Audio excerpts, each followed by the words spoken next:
Shalom, Israel. And when I mean Israel, I'm talking about the Black, Hispanic, and Native Indians. The Lord's 54th annual Passover is going down again this year, sundown, April 1st at 500 South Salisbury Street in Raleigh, North Carolina at the Downtown Conventional Center. It's got enough room for all of us. The Lord's 54th annual Passover. Last year, brothers and sisters showed up from all over the world, rocking ancient garments and glorious apparel in order to serve the Most High in Christ. Now, it's that time again. Commander General Yohanna is putting out the decree for all brothers and sisters to show up sundown, April 1st in Raleigh, North Carolina. Join us at the Sheridan in Raleigh, the hotel right downtown. It's at 421 South Salisbury. The Passover is right up the block at the convention center, literally within walking distance. Make sure you pull up. Make sure that you do your due diligence because rooms are going fast and they are limited this weekend. You understand? We have months in advance of preparation. Do not wait till the last minute to get your room. The Lord's 54th annual Passover, Saturday, April 1st in Raleigh, North Carolina. Join us there. It's about time, sending curses to them enemies.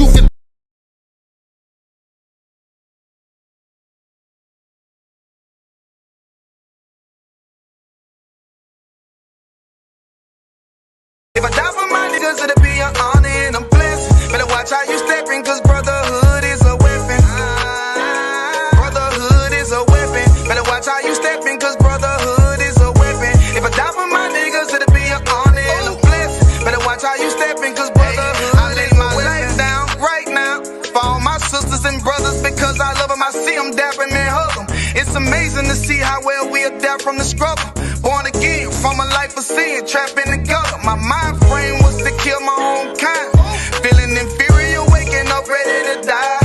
Run with them killers, so it's just a matter of time. For why take your life or let you take mine? That's when I realized the slaves killing slaves while the white man live to get old. We in them graves, the shit got me feeling plain. I opened the Bible, went through them records, found out we was royalty, a nation to be respected. But in this world we rejected, we hated for our complexion. Still fighting to get accepted. We hear the truth and reject it, but love is getting corrected. And all my niggas correct me. The commandments, the foundation we erected. Brotherhood is a weapon.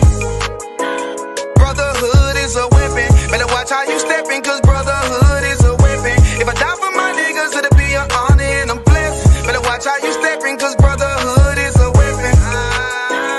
Brotherhood is a weapon. Better watch how you stepping, cause brotherhood is a weapon. If I die for my niggas, it'll be an honor and a blessing. Better watch how you stepping, cause brotherhood is a weapon.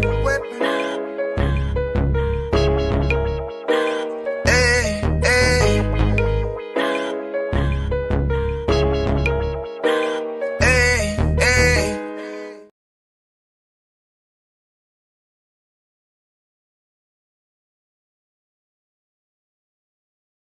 54th I.S.U.P.K. Passover, Raleigh Convention Center. It's called April 1st. Join us. When I start, big shine, big glow.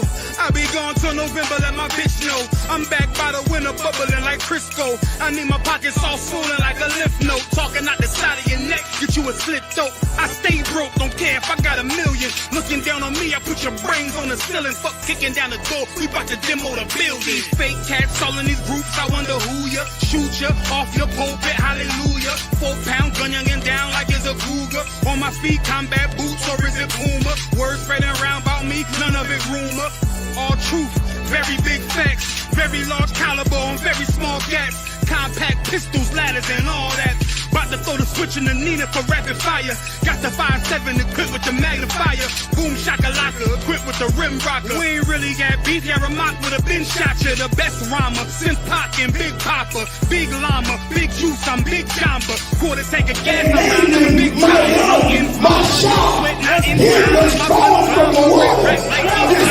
This is right. Lord, we did the right thing, because he stood up with the Most High. And he's standing up with the Most High. He parted the Red Sea, and the entire nation of Israel walked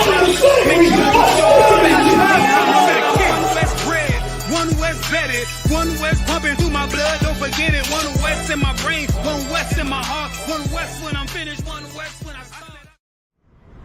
This is the Raleigh Convention Center.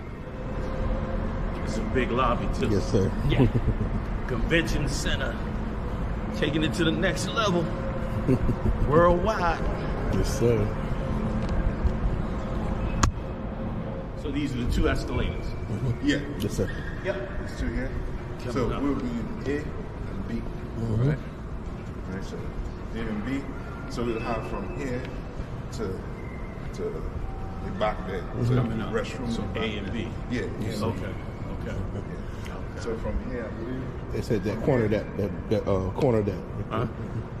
From there, all the way down. Hey, let me tell y'all something, brothers and sisters. Okay, I want you to understand. I want you to understand something, and why this is so important. Because when Satan tried to overthrow the truth, it was but a handful, and I mean a small handful of brothers that came together. Big shout out to General Muhammad, General Mayah, General Haas, General Shalmar, General Kathum Gabar, and General Q, and all the captains and soldiers that came through, and all the beautiful sisters. It was just a handful of brothers. And Satan thought to overthrow this truth, which is why we've been coming together for 54 years to promote this truth, and why you got to be here, why I want you here. I'm just telling you straight up. You know what I'm saying? This ain't even a promotion. This is why I want you here. Take a look at this. Give me a panoramic of this right quick. All the way around.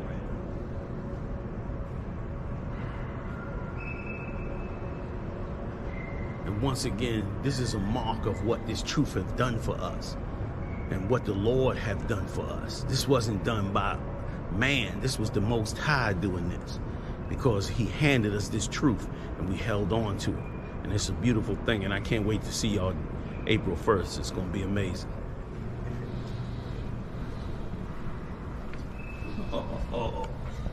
Oh, man.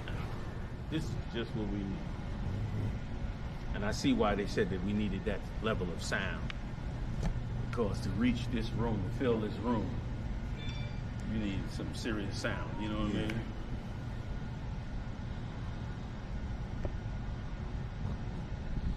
So, yeah, right here. Let me see.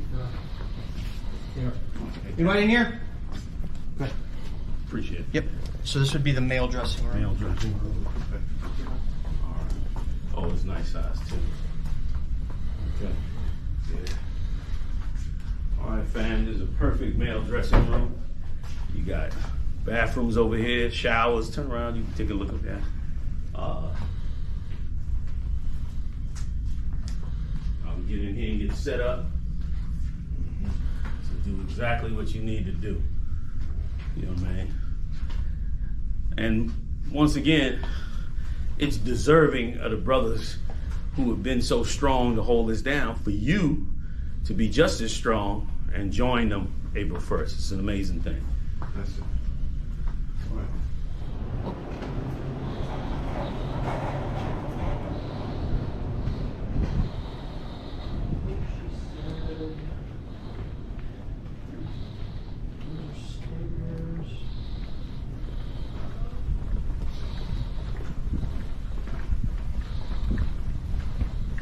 Oh yeah, right there. Look at this wonderful, wonderful kitchen. So big shout out to Shapana Pod. Your work is in good hands. Can we do a circle right quick? See how wonderful the work is the center plate. Handle their business. Thanks for allowing us to put you on tape. Showing what a great kitchen and a great operation this is. So I look forward to seeing everybody come on in, man. It's going to be amazing. April 1st. Raleigh, North Carolina, y'all. We at the backdrop of the convention center. We right across the street, doing it straight up in the Hanover room. Take a look at this room. Now they're gonna work this whole thing out for us. Jerome Muhammad's class will be rocking on a level. And I mean, I'm standing in this room and the temperature control system in this room is absolutely off the hook. So it's gonna be comfortable, beautiful, fully decorated, ready to go. This is it, fam. We worked hard for this. We worked hard to get here. So let's get it on. Big shout out to General Muhammad. Big shout out to the class he puts on, smoking as usual. And, you know, it's going to be beautiful to get up in here, man, and do our thing. Also, Feast of Unleavened as well.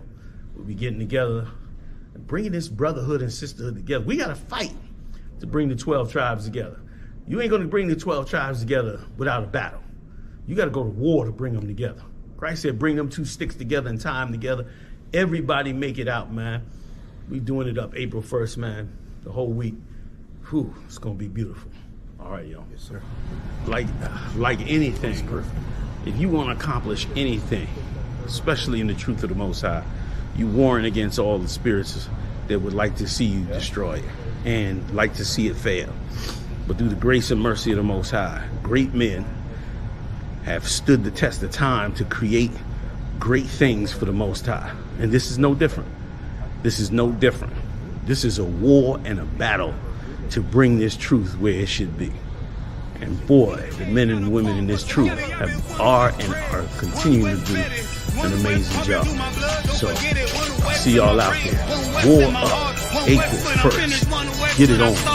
One West bread, one West Betty, one West pumping through my blood, don't forget it. One West in my brain, one West in my heart, one West when I'm finished, one West.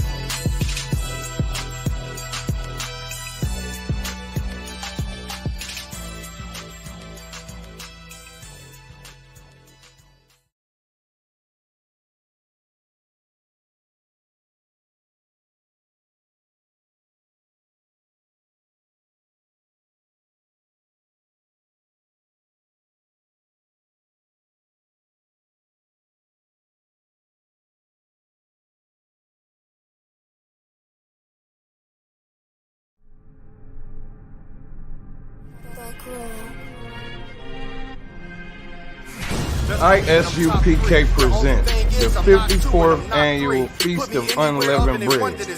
Last year we did it big. This year is going to be way big. More brotherhood, more sisterhood, more UPK. On Sunday, April 2nd, 2023, we're going to be at 421 South Salisbury Street in Raleigh, North Carolina at the Sheraton Raleigh Hotel Ballroom. We're calling all blacks, Hispanics, and Native Indians to come join us.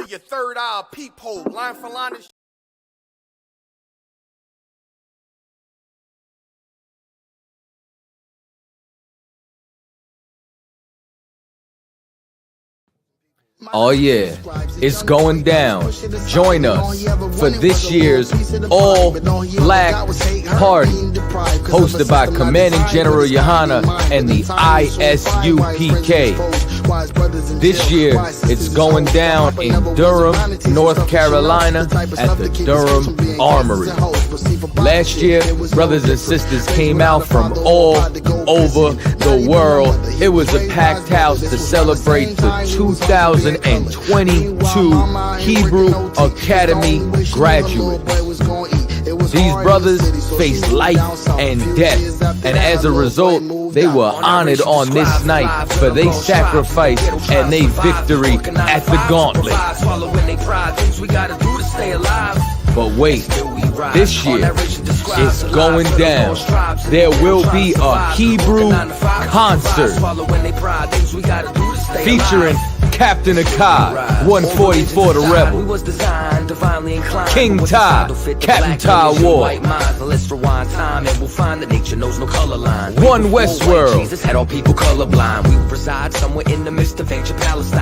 Lost Tribes, Captain Kataza, I.S.U.P.K, also known as Dope E, and Officer Natazab, UPK Natazab, and much more. It's going to be an open bar. Make sure that you get your tickets. It's going down this year, 2023, the 54th annual Passover and the annual all-black party, hosted by Commandant General Yohanna and the I.S.U.P.K. Still blessed and still we rise.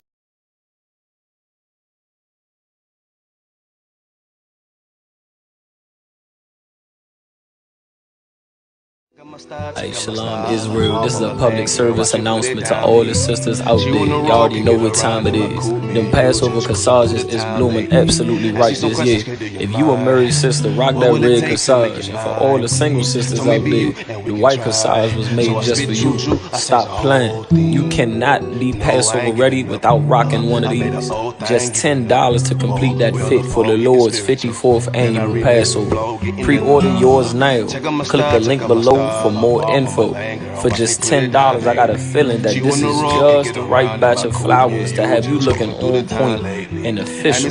Sisters, make it your business to get you one, and we hope to see you there. Shalom Israel. And we can try. So I spit choo-choo, I taste the whole thing. Taking my style, I'm far from a lane, girl, just let me put it down, baby. She on the road, can't get around in my coupe, me and you, we just cruising through the town lately. Ask me some questions, girl, do you mind? What would it take to make you mine, please? Tell me be you, and we can try. So I spit choo-choo, I taste the whole thing. Taking my style, I'm far from a lane, girl, just let me put it. The greatest crime that's ever been done to black people in modern day history is not the killing of slavery, is not the incarceration in prison, is not the drug addiction. The greatest crime ever done to black people in modern day history was the adaptation of integration.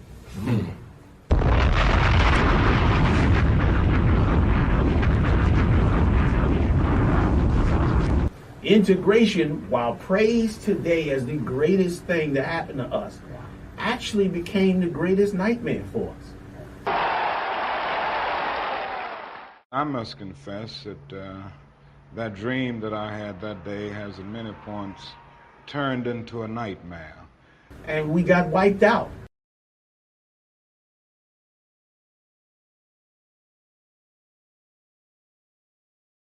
If I die for my niggas, it'll be an honor and I'm blessed. Better watch how you stepping, cause brotherhood is a weapon. Brotherhood is a weapon. Better watch how you stepping, cause brotherhood is a weapon. If I die for my niggas, it'll be an honor and I'm blessed. Better watch how you stepping, cause brotherhood, I lay my life down right now for all my sisters and brothers, because I love them. I see them, dap them and hug them. It's amazing to see how well we adapt from the struggle. Born again from a life of sin, trapped in the gutter. My mind frame was to kill my own kind. Feeling inferior, waking up ready to die. Run with them killers, so it's just a matter of time. For why take your life or let you take mine? That's when I realized the slaves killing slaves while the white man live to get old. We in them graves, the shit got me feeling plain. I opened the Bible, went through them records, found out we was royalty, a nation to be respected. But in this world we rejected, we hated for our complex. Still fighting to get accepted. We hear the truth and reject it, but love is getting corrected. And all my niggas correct me. The commandments, the foundation we erected. Brotherhood is a weapon. Brotherhood is a weapon. Better watch how you stepping, cause brotherhood is a weapon. If I die for my niggas, it'll be an honor and I'm blessed. Better watch how you stepping, cause brotherhood is a weapon. Brotherhood is a weapon. Better watch how you stepping, cause brotherhood is a weapon. If I die for my niggas, it'll be an honor and I'm blessed. Better watch how you stepping, cause brotherhood is a weapon. Hey, hey. Hey, hey.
Yahweh Shabbat Yahweh.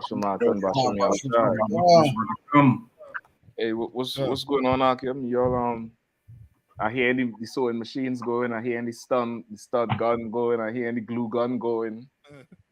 Yeah, I mean, what I'm hearing is Egypt crying and Babylon crying for the death of the firstborn. That's what we need to hear. Yeah, I mean, we back Saturday night always as usual, holding it down for Command General Yohanna, hardest working man in Israel, bringing you the most epic Passover ever. It's going to be a movie come next week. It's going to be an absolute movie with chapters. Each day going to be like the end of an episode. You can't wait for the next episode to start. I already know it. Yeah, I mean, it's going to be insane. So, yeah, I mean, we here holding it down until next week Saturday.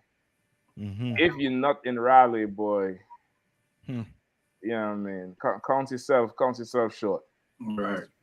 Yeah, I mean, at this point, the pawn shops are open. You hear me? Them Jordans, them iPhones, the pawn shops are open. Uber is hiring, and they pay you at the end of every day. You don't have an excuse. You think you have an excuse, but you don't. You know what I mean? So we're gonna get into it tonight for sure. As usual, holding it down. We have Captain Natha coming in from North Carolina, holding it down there right now, down there close to Raleigh, close to the hotspot. It's going to be the busiest place on the planet come, next week. Yep. You know what I mean? We have Captain GEN.YAHANNA coming through from the south, deep south, Texas, Louisiana, Memphis. You know what I mean? All the way down there holding it down. We are, of course, Captain Napatas are holding on that Midwest, real stalwarts in that Midwest. Go-to man out there holding down for, from Southern Ohio, via Indianapolis, you know what I mean? And Officer Warrior, holding it down in DC tonight, helping us out for sure. You know what I mean? I think Officer I.S.U.P.K trying to get on too, trying to get in. You know what I mean? And of course, if any captain out there, any officer, you know what I mean, y'all wanna chime in for a few seconds tonight, just jump in and give us some vibes on that Passover. Let us know where you're at. If your garment ready, you're still looking for your garment, you're still ordering your boots got lost. Some of y'all be ordering boots from them what's this? The Alibaba and something else from the east. When you get the boots like a keychain. The boots can't even fit on your pinky finger. Yeah, man. I want to hear all the stories tonight. If you all want, just put the link in the chat. Let me know, you know what I mean? And, I'll send out the link. Y'all can drop on and help us get mentally prepared for this damn week here, because it's going to be insane from the lamb slaughter to the tours. You know what I mean? The black party. You know what I mean? The black party is going to be, I don't know that. Like, they might have to rebuild something for us with that thing. After the tours, Israel is going to need some therapy, boy. Right. You know what I mean? You're for sure right about that. Say again? I say you're for sure right on that. Yeah, man. Yeah, it's what's the weather down there like? Right now it's about 76. Nice. 76 at night. You have to turn on that volume a little bit for me. Yeah, right now, might be in the 60s, but I know today was like 76. 76 was that ain't bad. That's nice. That's a nice time. Yeah, that's a nice time. That's a nice time for sure. You know what I mean? So, you know what I mean? How everybody making it down? And the process that we doing, driving, we flying, what we dealing with? Yeah, I'm driving, Cap. I'm actually leaving out tomorrow. So on the road again. Yeah. We're gonna stop for a couple of days in Tennessee, then head on over there. See, I don't know what anybody excuses. I'm driving. What you get on? You know what I mean? How you making down? You flying, driving, chariot? I'm gonna fly down, Cap. Lord alive. You see, I was close with the chariot. You see, I was that close. I do something. I'm flying down, Cap. Listen, I drive him down, but halfway down, I'm gonna stop on a ranch and I'm gonna be riding a horse up into that damn convention center. I want when they see me at the front day, they're gonna say a nigga on a nag. I'll be shalom and get off that steed. Yeah, you gonna ride that nag. You gonna ride that nag to stag. Yeah, I mean, we're gonna be rocking it out, man. So yeah, I mean, Lord be with you all in these final preparations, everybody. You know, I mean, packing, organizing flights, you know, doing whatever you all had to do. You know, I mean, don't give Satan no credit on this thing, man. Whatever obstacle come your way, knock that shit out of the box, man. Get yourself, you know, set yourself a standard and meet that standard, man. Get down there to Raleigh, North Carolina, man. Don't be you know, Satan don't want me to go and this and that and demon. You getting them all that damn credit, man. Right. You know what I mean? If you could make it to serve the oppressor all year long, you couldn't make it to serve the Lord for a few days, just like Moses asked for. Just a few days. That's it. You know what I mean? You couldn't make it down there, man. Don't let nothing stop you. Right. You know what I mean? Not a goddamn thing. Brotherhood is a weapon. Pick up that phone. Right. Pick up that phone and call. Brothers and sisters would not, you know, would not suffer excuses if they hear whatever your problem is. They're gonna come, they're gonna rattle their brains, they're gonna come together, chip in, whatever it is. And many times you open your mouth and you get to find out that thing you needed, somebody have an extra one of. Right. Yep. Whether it's a room, a vehicle, transport, something, you know, a belt, whatever it is, you know what I mean? Somebody have an extra one of. You just, you know, voice it, and, you know, Lord gonna pick it up for you, but you're gonna have to want to get there. You know what I mean? You're gonna have to want to get there, and we're gonna deal with it, man. You know what I mean? So get into it, man. I know it seemed like North Carolina need our help more than a little bit now. In fact, I see them 2 articles, boy. Yeah. God damn. There's problems. Man, listen. Yeah. It's straight up problems. That's super insane. Which one you want to start with? The one on the list or the one you're sending? We can start anyone on the list. Okay, no sweat. Let me see where we at with that. That's number 3. If you could, a warrior. Khan. Black business owner chased out of North Carolina town by racist neighbor. Damn. Since 17 years old, Angel Pittman now has been saving money and hoping to become an entrepreneur. The North Carolina resident set aside $14,000 for the 3 school buses to be used as mobile hair salons. In September 2022, she also purchased a plot of land in Salisbury for $10,000 to have a base. However, racism stopped her plan before it could begin. There's a young sister. She's 20 years old, and she for sure got a whole ton of vision. You know what I mean? She got a whole ton of vision. She trying to get some things done. Got that land. She went and get 2 buses, and this is 2022 coming out of COVID. So she got her hustle on and her grind on before. And okay, this is one thing our people gonna be missing as we try to have whatever progress we could have in this empire. And that's a nation to progress in. That's right. You know what I mean? Like we'll come up with everything, but without having that nation to progress in, you're gonna have, issues like this happening. You know what I mean? Oh, no. It's like you got that last one I sent you to will fit right into this. Yeah. With the Caucasian the oppressor saying to that black people should form their own community. Yep. I mean, like, we thinking that, that we out a slavery, so now everything is a level playing field, when all these stories are coming up showing you that you're not even on a level playing field with your oppressor. Right. And you will never be on a level playing field with your oppressor. You know what I mean? You trying to make it out, you trying to be a so-called better citizen in this place doesn't mean a damn thing to him. Right. You understand what I'm saying? Like they'll prefer you be a criminal. They'll prefer you be a drug dealer. They'll prefer you be, you know what I mean, some, you know what I mean, like, you know what I mean, something that is worthless. Right. That.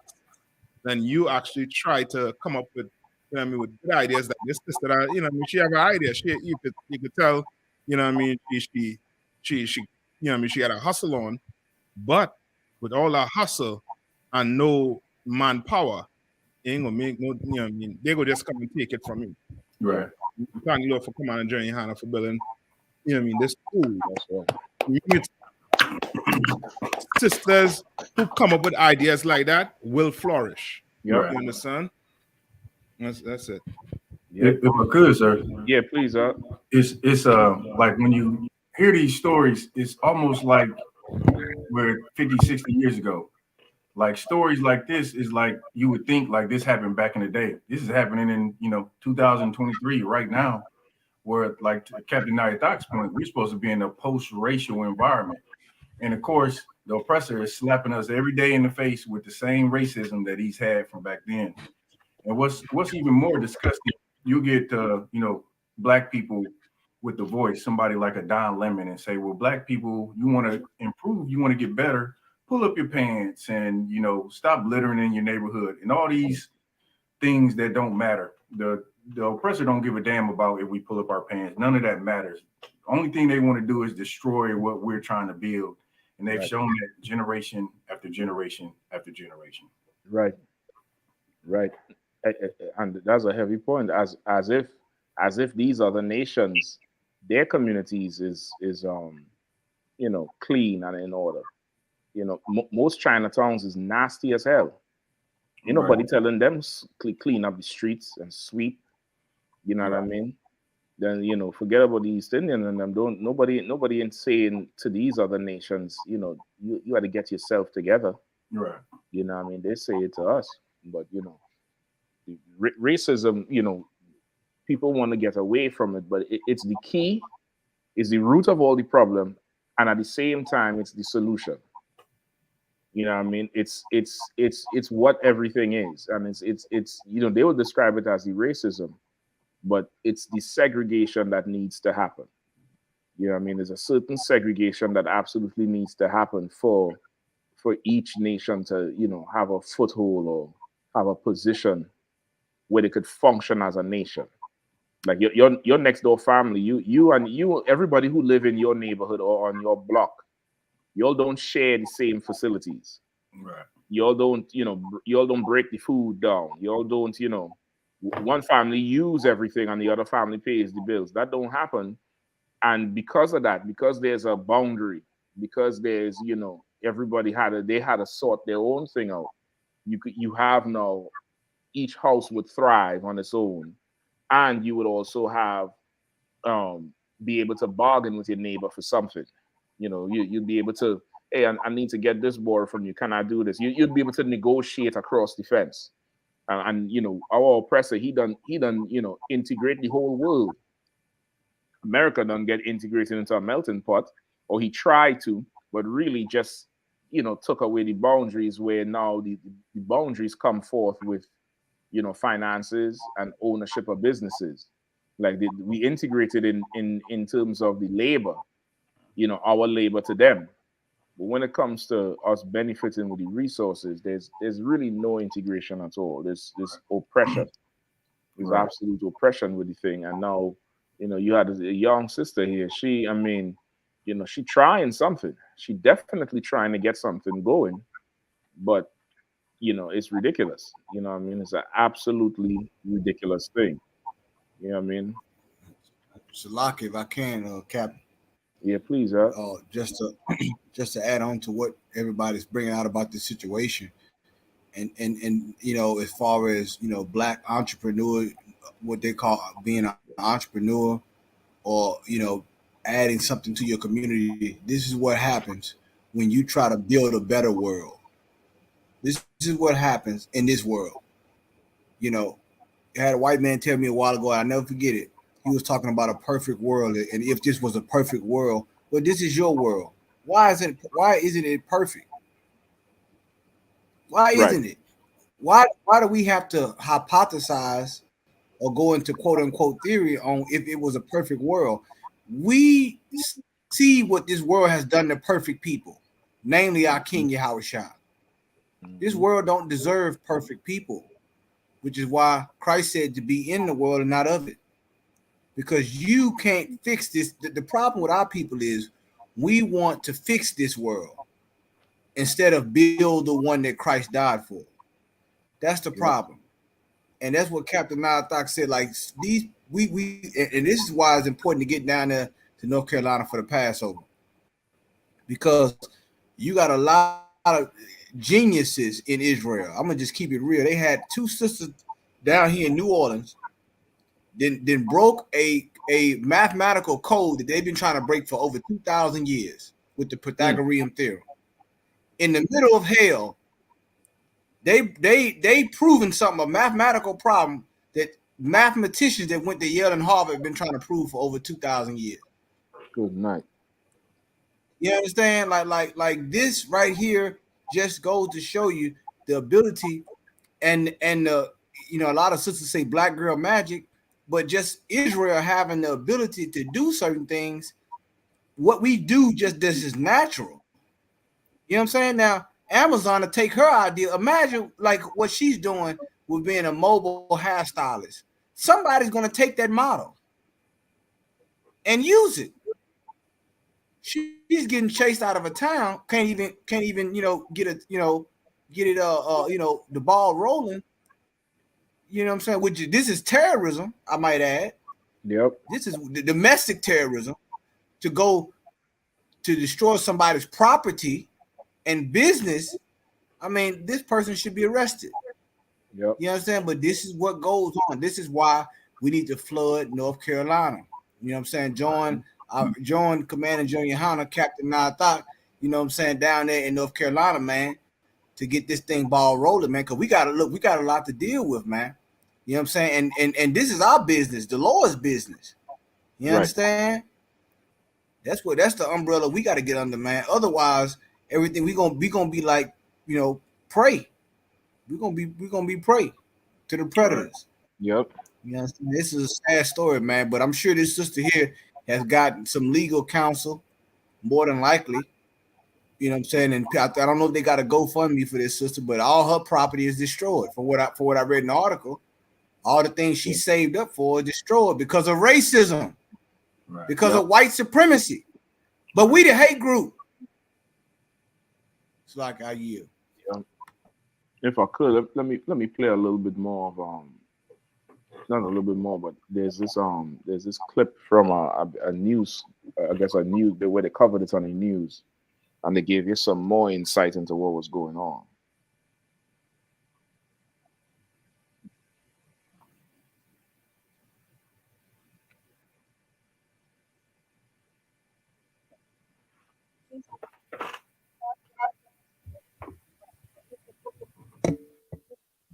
No volume, Cap. You say no volume? Yeah, no volume. Hold I hear on. it. Why is this? Hold on, let me see. Let me give me 1 second. Let me try to pull it back. WCNC Charlotte's about Jessie now? Pierre is sharing her story good? and how Okay. she's Yeah. inspiring others to keep pushing forward. Angel Pittman says she's loved doing hair since she was a little girl. She dreamed of transforming her buses into a salon, but instead they were damaged, and she believes it's because of the color of her skin. But I did not ever picture that to happen to me. You know what I'm saying? I was just like so happy-go-lucky, and then I was just like reality. 20-year-old Angel Pittman had Listen, and even that part, like in 2022, because this thing happened last year, September to her, she said that she did not picture that this could happen to her, which is, okay, this is a sad state for us to be in, at this stage. How could you, what about you? You think it wouldn't happen to you?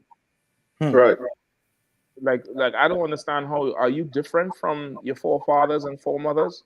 Right. Are you different from everybody else, that suffered it, that you're seeing on the TV, you're seeing the discrimination? Are you different from them sisters that don't get beaten in them Korean shops and them nail salons? Right.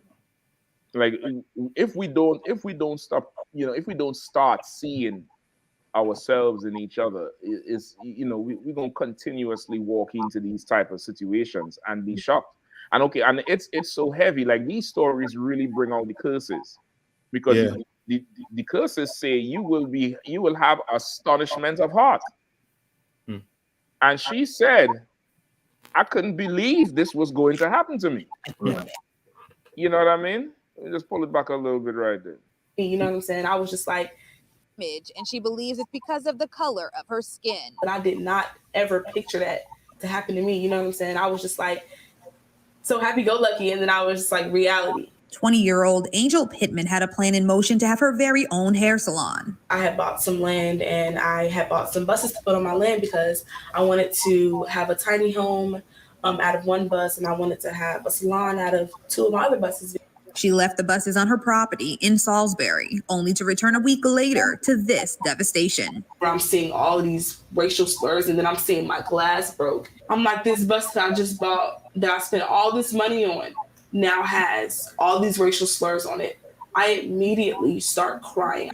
While her family waited for the police, she noticed a few more things in the neighborhood that made her uneasy, like these statues and KKK robes. When I first went down there, they didn't have all them symbols, them Confederate flags, none of that stuff. They didn't have any of that stuff. She also recalled an uncomfortable encounter with someone in the neighborhood. He said, well, get the F off my lawn. We're not even on your front yard. We're on the street. He already was ready. He had his gun out, whipping a gun out at somebody. That's okay, brother.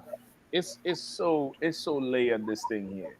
You know what I mean? Part of the trigger with these damn devils, and I'm not saying that black people shouldn't go after it. This is why, ownership of land is so important.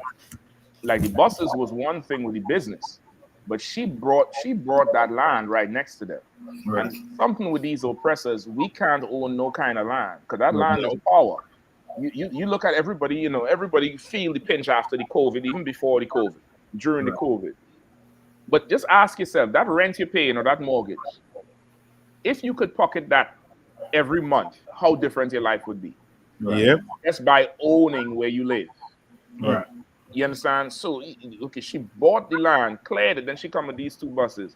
What in this sister's mind, I'm going to live in one of the buses and work outside? Sis, you're surrounded by these oppressors.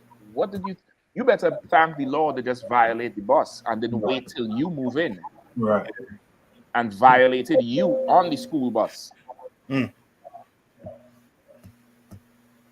Like that is insane right there, bro. I mean, her idea was right, but again, she don't have a nation to give it to. Right. Yeah. She don't have a nation to absolutely give it to. Mm-hmm. Dangerous. The man who had this encounter with Pittman claims to not have recognized them, which is why he acted that way. However, he says he knows who vandalized the bus. Despite that claim, no arrests have been made since the incident in September. However, she has a message to those who did the damage. You get back what you give. So if you give out hate, you're going to always get hate. And racism is hate. Pittman says since they couldn't remove the word, they painted the bus black. She is toying with the idea of adding inspirational words all over it, just like she has on the wall of the space she is renting to continue doing hair. Pittman says her goal now is to raise enough money to get a new lot of land, but this time in Charlotte. Jesse P. Somebody needs to go and find the sister on Facebook and give her Captain Nafak number, because she have a ton of zeal. She have a ton of zeal. She have a, she a little young, she a little naive still, but she might need a man to tell her where to put her zeal. Yeah. You understand? She might need a man to tell her, well, that plot of land over there might not be the best investment for that money. Let's come over here and do something here.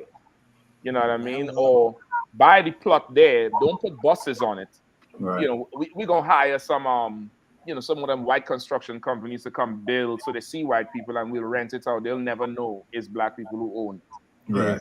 But her mind is, she's not thinking for warfare.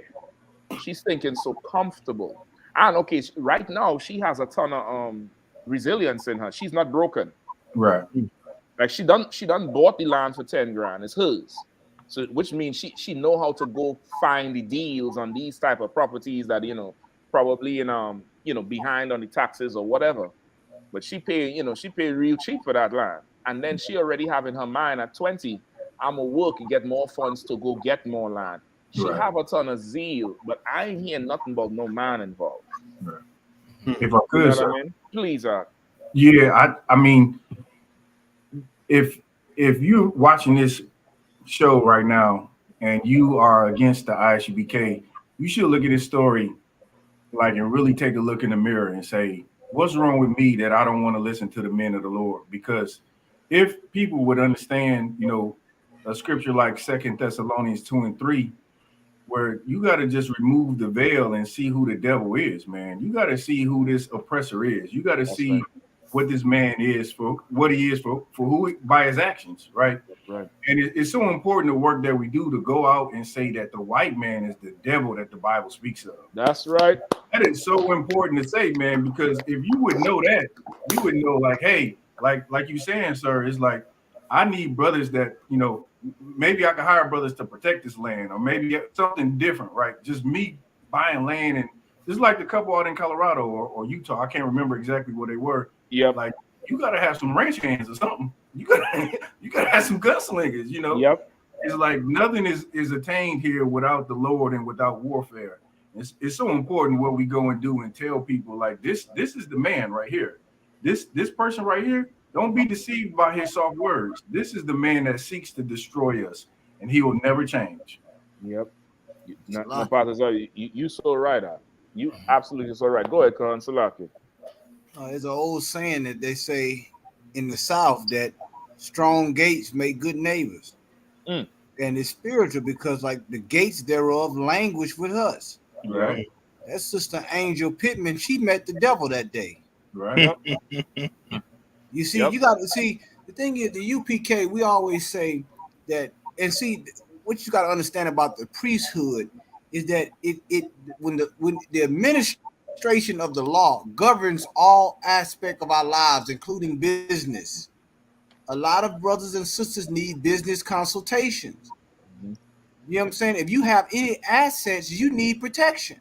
Right. Yeah. You have anything, you need you can't have a nation. America has an economy, but they have a force to protect that economy. Right. No matter how volatile it is in the market. You need that if you're building something. Remember the prophet Nehemiah, how when he went to rebuild Israel, the men had tools in each hand. Right. And one tool was for building, and one tool was for taking a life. That's right. And that's spiritual. You got young brothers in the street. They say, I got the hammer. They ain't talking about a hammer to put a nail on. Right. Or I got the ratchet. Right. Or I got the torch.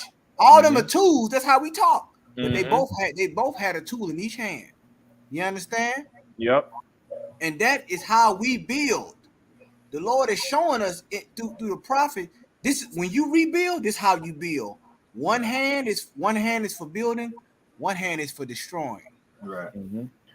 Those who may try to I'm sorry, yes, defending. One hand is for building, one hand, you know what I'm saying?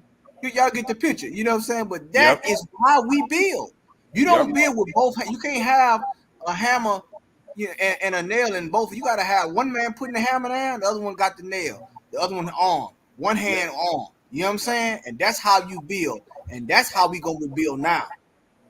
Yeah, you so right out, because even the oppressor, if he gonna build anything on a site, even before the first pile get dried or the grass get cut down, he called, I don't know if Miller Long is nationwide, but in DC, Miller Long is a well-known construction company, and they started with that long fence, right? That long chain, that zinc fence, and they'll fence around the site for protection. Nobody goes to do something and just leaves it open like what she did.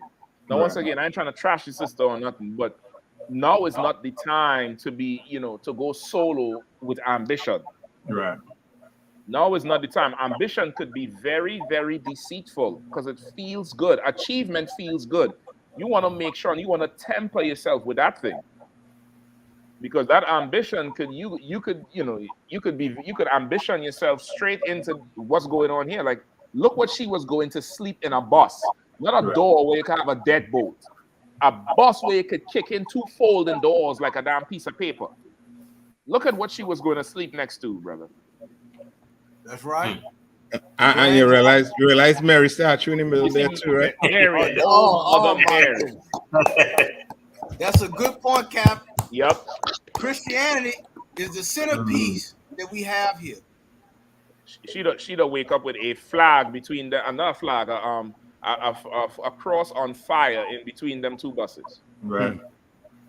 She better thank the Lord. Please, It's like, sir, 2 things, sir. It's like a Cap Kahan asked her if she had a GoFundMe. Apparently, she did have a GoFundMe.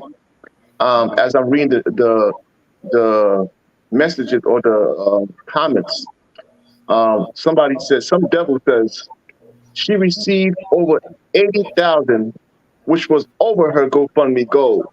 Are you telling us that she smoked it up all already? So, if you were thinking like any devil would have a remorse, they're basically saying the money she got, she must have smoked it up already.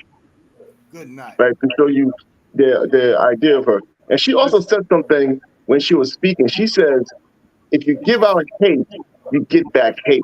That has not been the case. Right? The more hate they've shown us, the more we love them. So it sounds good.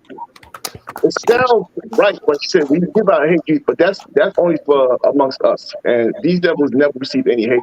She's gonna love them even more. Right. Exactly. That's it. Exactly. Like look. Okay, she get $80,000. Is that supposed to mean something? That don't mean a goddamn thing. She should get more. She should get more.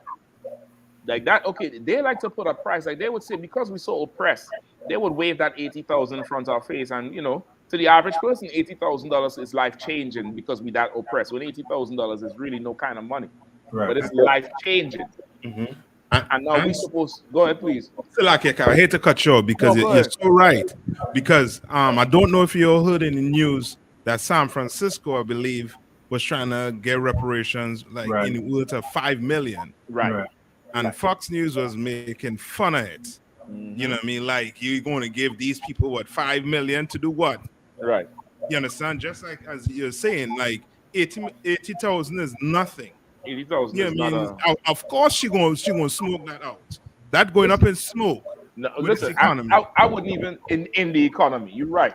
In the economy, like $80,000 is nothing. $18,000 is barely a car. Yeah, it's not life changing, but she seemed wise enough to know. She could place some money somewhere. She seemed like she should know what to do. But even to make that statement, on top of that, like, you angry that, and no, listen, she didn't get justice, What she got there was sympathy. Yeah. She got sympathy because of what happened to this young girl, black girl, who doesn't show any signs of, what they want to be produced via the internet with TikTok and Instagrams. She don't show no signs of that. Like, she really trying to be business minded and get something going for herself, so she don't have to be on welfare like how they always like to complain. Right. She don't have to be on Section 8. She could have put the bus there and go and live in a Section 8 house. Right. She was going to live there by, on her own. She had the right mindset. She just lacks having a man. Whether it be a husband, a brother over her, or somebody she report to. But she should have somebody she runs everything by, like a father. Now, these bastards is going to say, did she smoke that up already? Like, there is no talking to these people. Right. There is no reasoning with them. There's nothing you can do. Like, imagine you pull up one day and the next day, this is on the front lawn. Right. And listen, the posture of the statues is what getting me at. The statues' arms are folded, looking pensive, like, like, nigga, what are you doing there? That's a pensive ass pose. Go ahead. It's almost like he's trying to ward. He's using the clan members to ward off evil black spirits. He usually said, like, this is how I'm gonna ward you off. Like, and then he put like this is the crazy part about white people. Like, you can almost timestamp their racism. Like, okay, now he put the KKK, the letter KKK on the bus, then put the swastika then put the Confederate flag. He had a conglomerate of racial things from different eras. Right. The Confederate was like, feel this for a minute. The Confederate flag was in the Civil War. The swastika had to deal with Germany. Yep. And then he took a timestamp and put it on that bus. You know what I'm saying? He trying to let you know. He trying to let you know there ain't no expiry date on this bitch. There you go, yeah, Cap. I mean, as long as you keep it, as long as you store it in a cool place. As long as do like when you buy something from the store, store in a cool, dry place. This racism is good forever. Right. It'll stay fresh as the first day. Right. So like I said, if you look at that picture, right, the positioning of the statues is interesting to me also, because you literally have those KKK statues look like they're on Shamar. I'm trying to and tell Mary's you. in the middle. I'm trying to tell you, them statues, the posture of them statues is that's a threatening thing. And it looked like that one on the left, his head leaned to the side a little bit. Like like he's just like, it's rough. It's a rough situation. But this is the scarier thing. That this young girl think this was a good idea. Right. Like she did not bounce this off of anybody, or she didn't bounce this off of anybody worthy to be bounced off of. That's right. She bounced it off of people who would be like, "Yeah, girl, go ahead." That's right. Sometimes, daughters, you'll need to hear that's not good. I know you're excited about it, but that ain't the wrong. That ain't the right way. You know what I mean? That's a lot of Cap. Go ahead. And this is one thing Black people have to Black, Hispanic, and Native American Indian people have to understand with ambition, especially if you're building right next to poor white trash. Oh my God! Right. Okay, these people here cannot stand to see you thrive. Right. Yeah. Like, think about it. You're building. He see you getting all these appointments, in these things right next to him. And he's in there, and he's living off welfare. Right. And that white trash, he sees that. He see you full of life, and he's smoking a pack of Marlboros or a pack of Lucky Stripes and drinking Budweiser and said, "Look at that nigga there." And he's sitting in his house waiting on a handout, and you're trying to live the American dream. Right. Yeah. And he feel like that he can destroy that because you're not worthy. Right.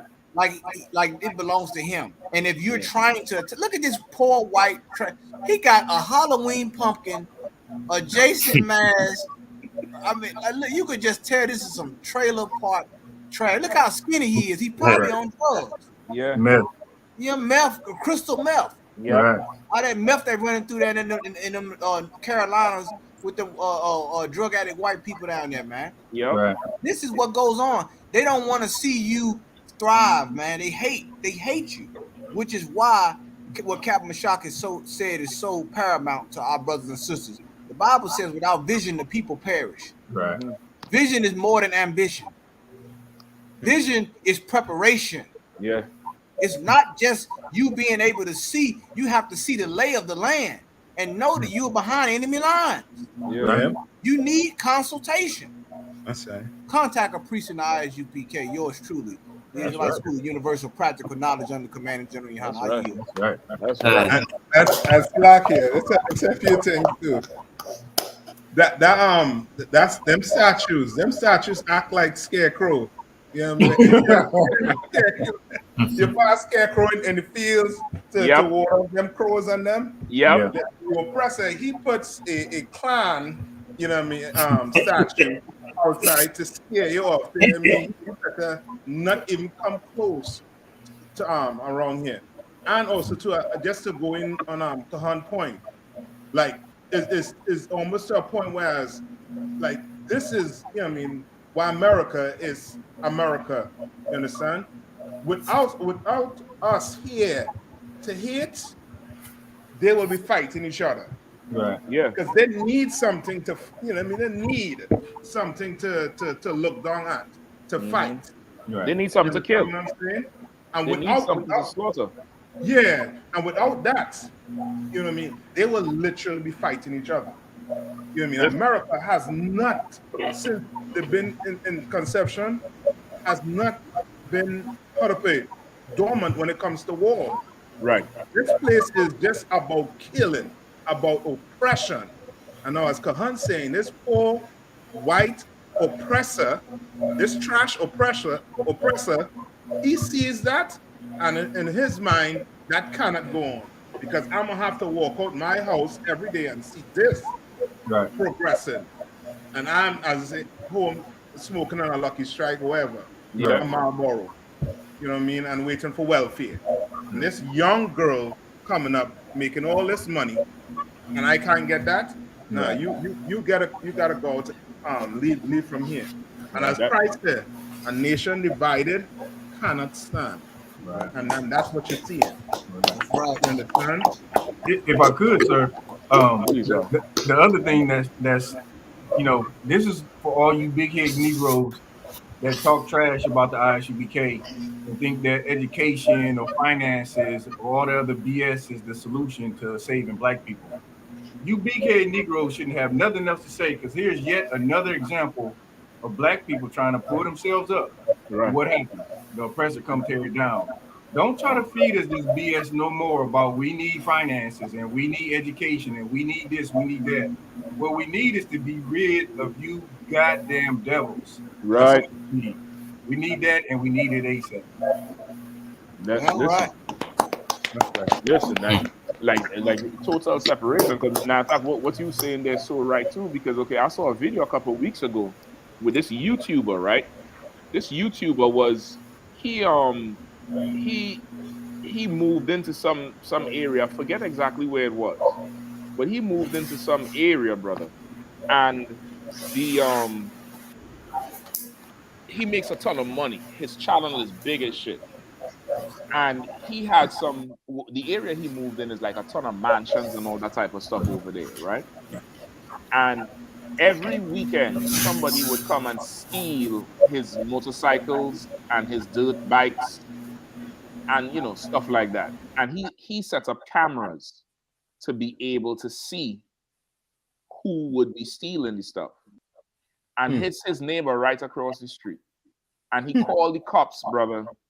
And the cops went over there, and the neighbor lied and said he didn't have nothing. And then the YouTuber, he's an oppressor.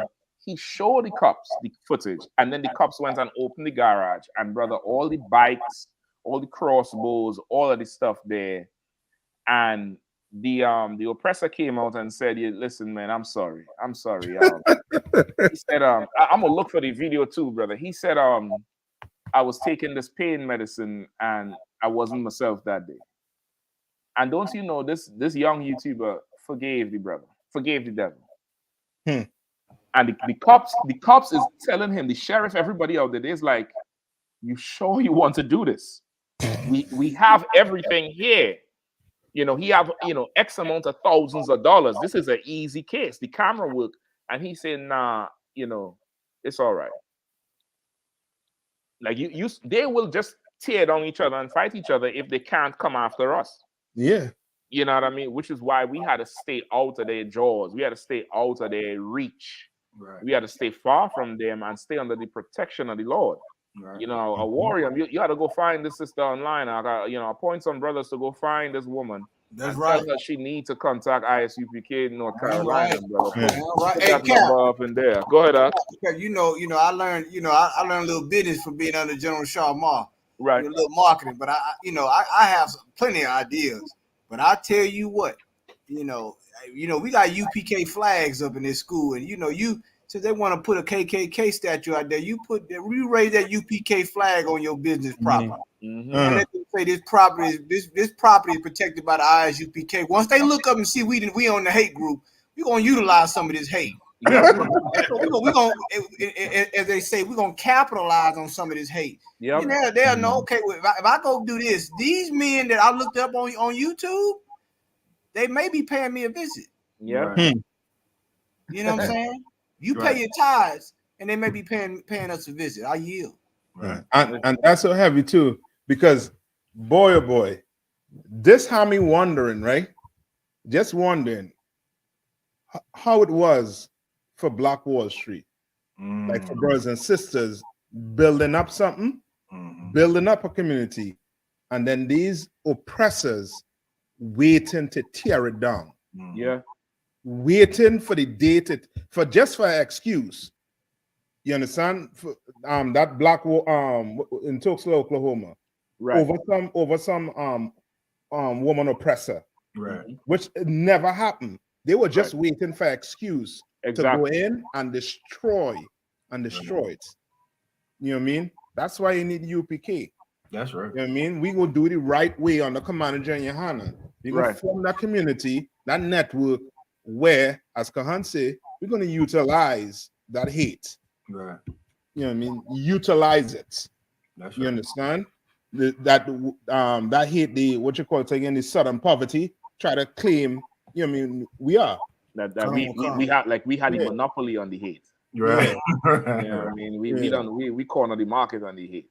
It's so ridiculous, brother. Like, imagine racism made her paint the bus black. That is absolutely, I mean, now this is supposed to be a hair salon. I know, I get it. We all black, is matted black and tinted, but she female, ain't no female color. She had to don it down all black because of the abuse. And okay, we are a people, we get skilled in dealing with abuse in this empire, and it's a bad skill to have. Yeah, it's a bad skill. It's a bad trait. Like, we as a people, we learn how to deal with abuse and trauma and oppression in a way like these oppressors would function being high on coke. They would be high on drugs and still run a 14,500. We'll be dealing with this oppression, brother, and have families and paying mortgage and hold on to slavery, right, and just functioning. But brother, that thing is not meant for us to internalize like that. Right. Like this young girl, she said she cried when she saw everything. Right. Like, she was heartbroken. She was really heartbroken. Like, now is the right time to listen to the I.S.U.P.K under command of GEN.YAHANNA, man. Because we light years ahead of the game. We've been saying this for years, and you ain't been listening. Right. You done took them buses down there. You could have brought them buses. You could have drove them buses from state to state, everywhere where there's a UPK schooling. Everywhere there's a UPK school, them buses could have go state to state. You could have come down to the Passover. You know how much people want fresh braids the night before Passover. Right. Brothers and sisters gonna be getting that braided down and whatever, and be trying not to sweat that shit out by Saturday 5 o'clock. You should have been up 2 o'clock Saturday morning, rocking down them braids, locking it down, and probably would have made money for months. You know what I mean? Like, we have a nation for your gifts to be valued in. We have a nation, we have a place where you could put your purpose. You know what I mean? That's what the Lord wanted. The Lord wanted us to build this thing, man, and Command GEN.YAHANNA held it down. So whatever you have in your head to do in this empire, come do it in here for brothers and sisters. Come do it here. You're going to succeed. You're going to win. You're going to win. And these oppressors, if they want you, they're going to have to come find you. Right. It's a lot. They're going to come find you. And listen, seek and ye shall find. That's right. Knock and it shall be opened unto you. Salakia. That's right, Cap. You understand? They will have to come find you rather than you set up for easy. Come on, sis. You're a woman. You see what they did to Eric Garner. Eric Garner bigger than everybody on here. You see what they did to him on camera. What is you thinking? You thought they would have respected you because you're an entrepreneur? You thought they would have respected you because you're trying not to be a burden on the system? I don't know. So somebody go find that woman before she just end up in underneath one of them damn statues. White people like them garden gnomes. Shit. I ain't never seen no KKK gnome. That's a whole new one for me. All right. You know what I mean? That is a whole new one for me right there, boy. If I could get on one of them curses from Deuteronomy, please, because this is definitely what it is. Warm, you got sir. Deuteronomy chapter 28, verse 15. But it shall come to pass, if thou wilt not hearken unto the voice of the Lord thy God, to observe to do all his commandments and his statutes which I command thee this day, that all these curses shall come upon thee and overtake thee. Cursed shall thou be in the city, and cursed shall thou be in the field. Like she's trying to get some money up to go buy land somewhere else. It don't matter where you go, sis. These curses will pursue thee and overtake thee. Go ahead. Cursed shall be thy basket and thy store. Now understand what's going on. Like it does not matter what you do. It doesn't matter. If you build in something that does not find its purpose in the house of the Lord, your purpose going to be dashed to pieces. That is going to be like a ship at sea dashed against the rocks. It does not make any sense putting it into a place where your people ain't benefiting from it. And when I say your people, now we're going to have to reach, we are at the point now where you can't just be woke anymore. You can't be conscious. That them things definitely expire. You're going to have to be one West. You're going to have to be absolutely one West and committed to the life of the Lord, or else you are going to be a prey to these oppressors. These oppressors are, they're going to prey on you. Go ahead. Cursed shall be the fruit of thy body and the fruit of thy land, the increase of thy Yeah, I think we're good there, bro. I think we're good there. We could move to that next story, boy. Nice. I said my story. Another one from North Carolina too. Hey, Good Salaki, night. and just go ahead. Oh, Salaki, yeah. I was just gonna say, I gotta get ready to head out, but I pray that I have a drink or a few kind words with all you brothers at the Passover. Most High in Christ, man. Most High in Christ. Now, you know we on deck. All right, brother. You know we on deck. Hey, Tawada for jumping in tonight, brother. We'll see you down there next week, Lord willing. You know what I mean? Lord be with you on the road too, brother. Yeah, how about you?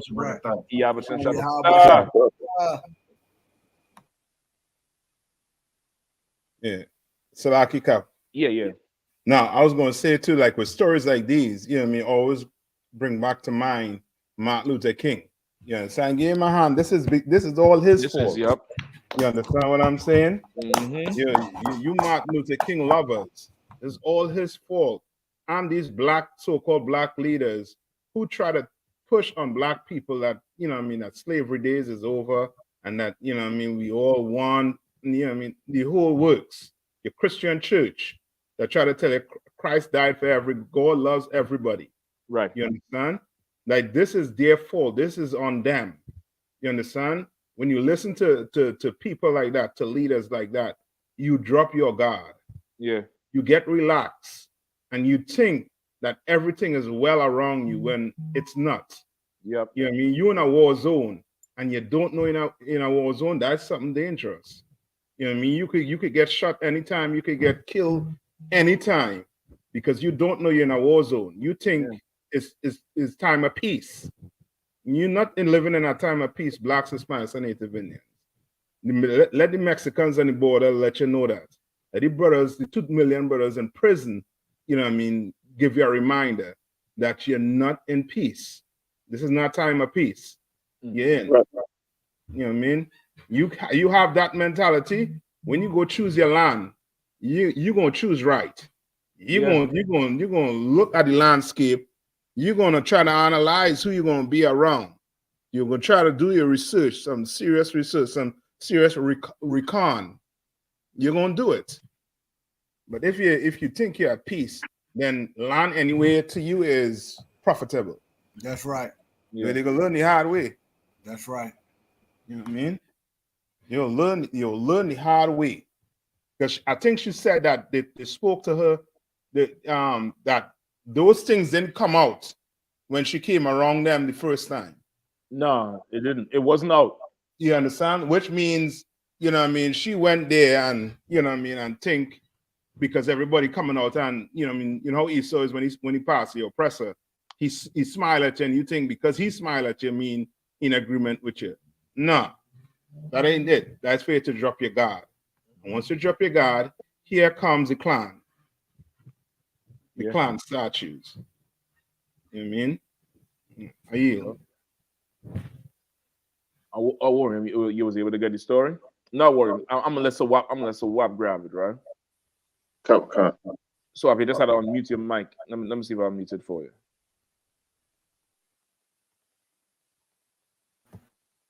Yeah, you good.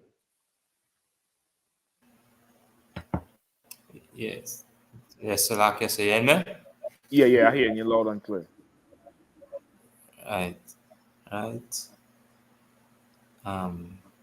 Any person of African descent, thousands of racial convenience found in Durham housing deeds. Mm-hmm. Right. So they had written into their county code these covenants or these agreements that was absolutely based on race. Absolutely based on race. Go ahead. For years, Leroy de Rubitis loved her North Durham house.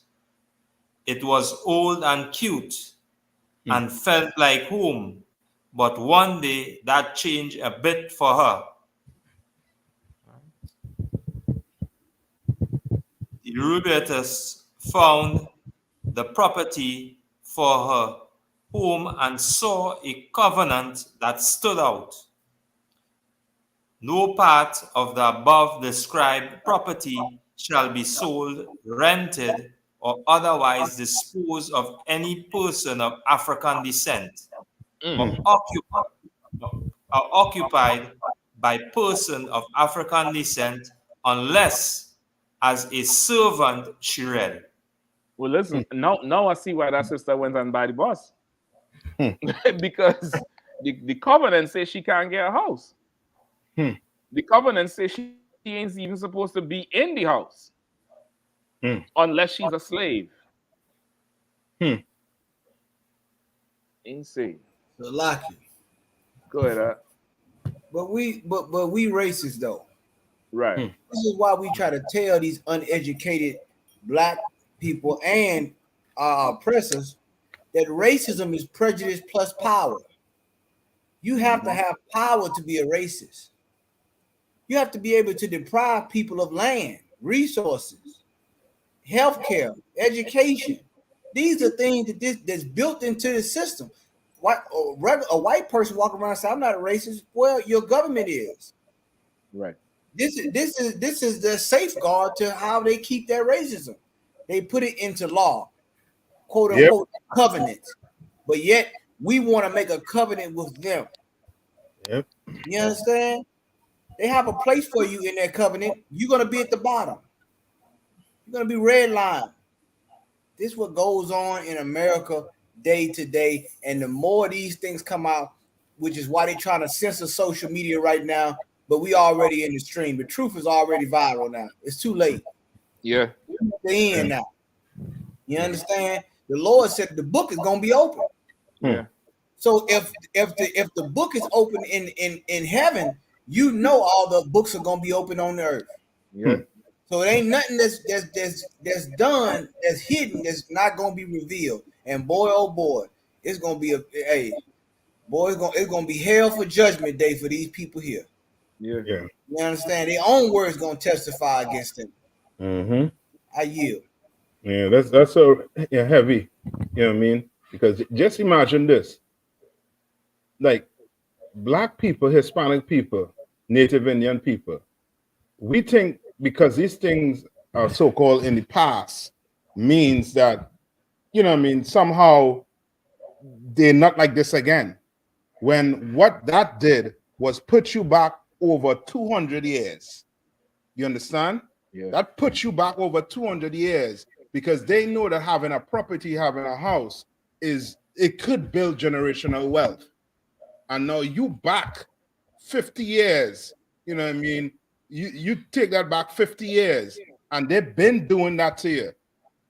And now you renting, you find yourself, you know what I mean, generation upon generation, renting. And what's going to happen to you? What's going to happen to you? You ain't going to own nothing. You don't have nothing to pass on to your kid. You'll pass rent on to your kid. That that means you're filling the coffers of the so-called oppressor. Mm-hmm. You understand what I'm saying? Like they know what they did. This whole system, like black people think we're in this position because we don't want to take advantage of what what they're giving us. When that's not the case, right? When you read these things, it's clear to see that they have divided you up. They have oppressed you. You understand? To the point where you think, I have to work harder. And you telling your kids, you putting pressure on your kids. You go to school, you get grades. Right. You go be a doctor. You go be this. You go be an engineer. And you still can't buy a house because they don't want you to. You gotta go rent. Nah. Yep. And it's not because you're not being able to afford it, because that was the game at one time. The game at one time was they would price you out. Yeah. Black people being the people we are, we find a way to funnel that funds into our communities because we the trendsetters on the earth. And now we're able to afford it, and they just write the law to say, nah, we just not selling to you. We just not selling to you. That Martin Luther King would have tried to force them to sell it to you. Yeah. Instead of going and getting your own piece. Brother, these Afghans that came over, they giving them housing and jobs and all type of stuff, brother, and not oppressing them like how they do us. You know what I mean? They starting with like a 750 credit score, brother. Not from zero. Not from zero like me and you. Not from you come to the States or something, you get that SSN, you go in there to get apply for a credit card or something, or go to buy a car. And it's like, well, you don't have a credit history. Yeah. You don't have nothing. Brother, they're coming in there with a rating already, so they could get a jump start. Yeah, I mean, they're coming in there already with something, so they don't have to be like us. And lo and behold, you going through something, and by happenstance or by the Spirit of the Lord, you come across, the book of no nigga allowed. Oh man, it's absolutely crazy, brother. It's absolutely crazy. You know what I mean? And so like they're putting stipulations on it too, saying that you had to be a servant. Yep. Which letting you know what I mean, the type of Negro they want you to be. Mm-hmm. You understand? That's the only way you could live around them. Yeah. You know what I mean? Go ahead, Carl. And you know what's so heavy about this quote unquote racial caste system they have in America? And a lot of this stuff, these deeds were wrote after Reconstruction, right after slavery, because they had to make us a permanent underclass in this society. But this is why we tell brothers and sisters to study these things. Study, like you have to study history, but you have to understand it from a biblical context. Right. The Bible makes everything plain. It washes away the filth of you know what I'm saying, anything that's inflated. So you see what's going on here. So what you see black people being priced out of the land and housing market, that like the article says, then increase 40 times more than what it was then. You understand? And forget about inflation. So you think about how much black people that had the money to buy these things, but what were, you know what I'm saying, their economic growth was stunted. You know what I'm saying, by racism and by capitalism. I'm sorry, this ain't even free market. This is more like socialism. Yeah. Am I right? Yep. Correct me if I'm wrong. It's definitely a caste system, or or breaking up the social strata. Right. What's the free market, right, Cat? What the white man love to talk about, the land of opportunity. This Babylon the Great has many different ways of governing. Yeah. You know what I'm saying? They'll turn socialist quick when they need to bail out their banks, won't they?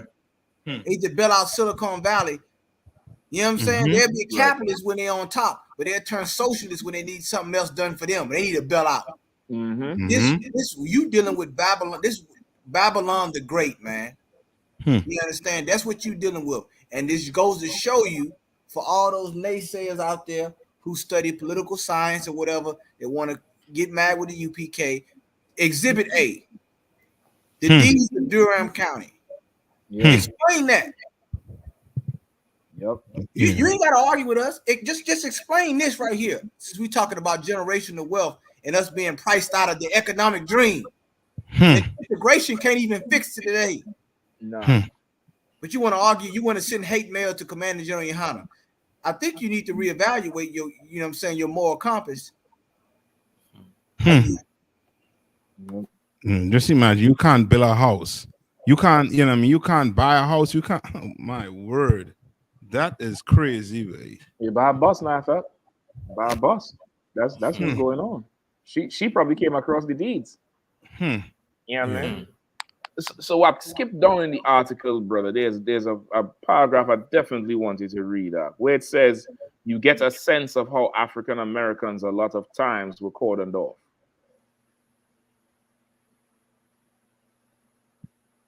But 2 paragraphs down, 2 or 3 from where you start.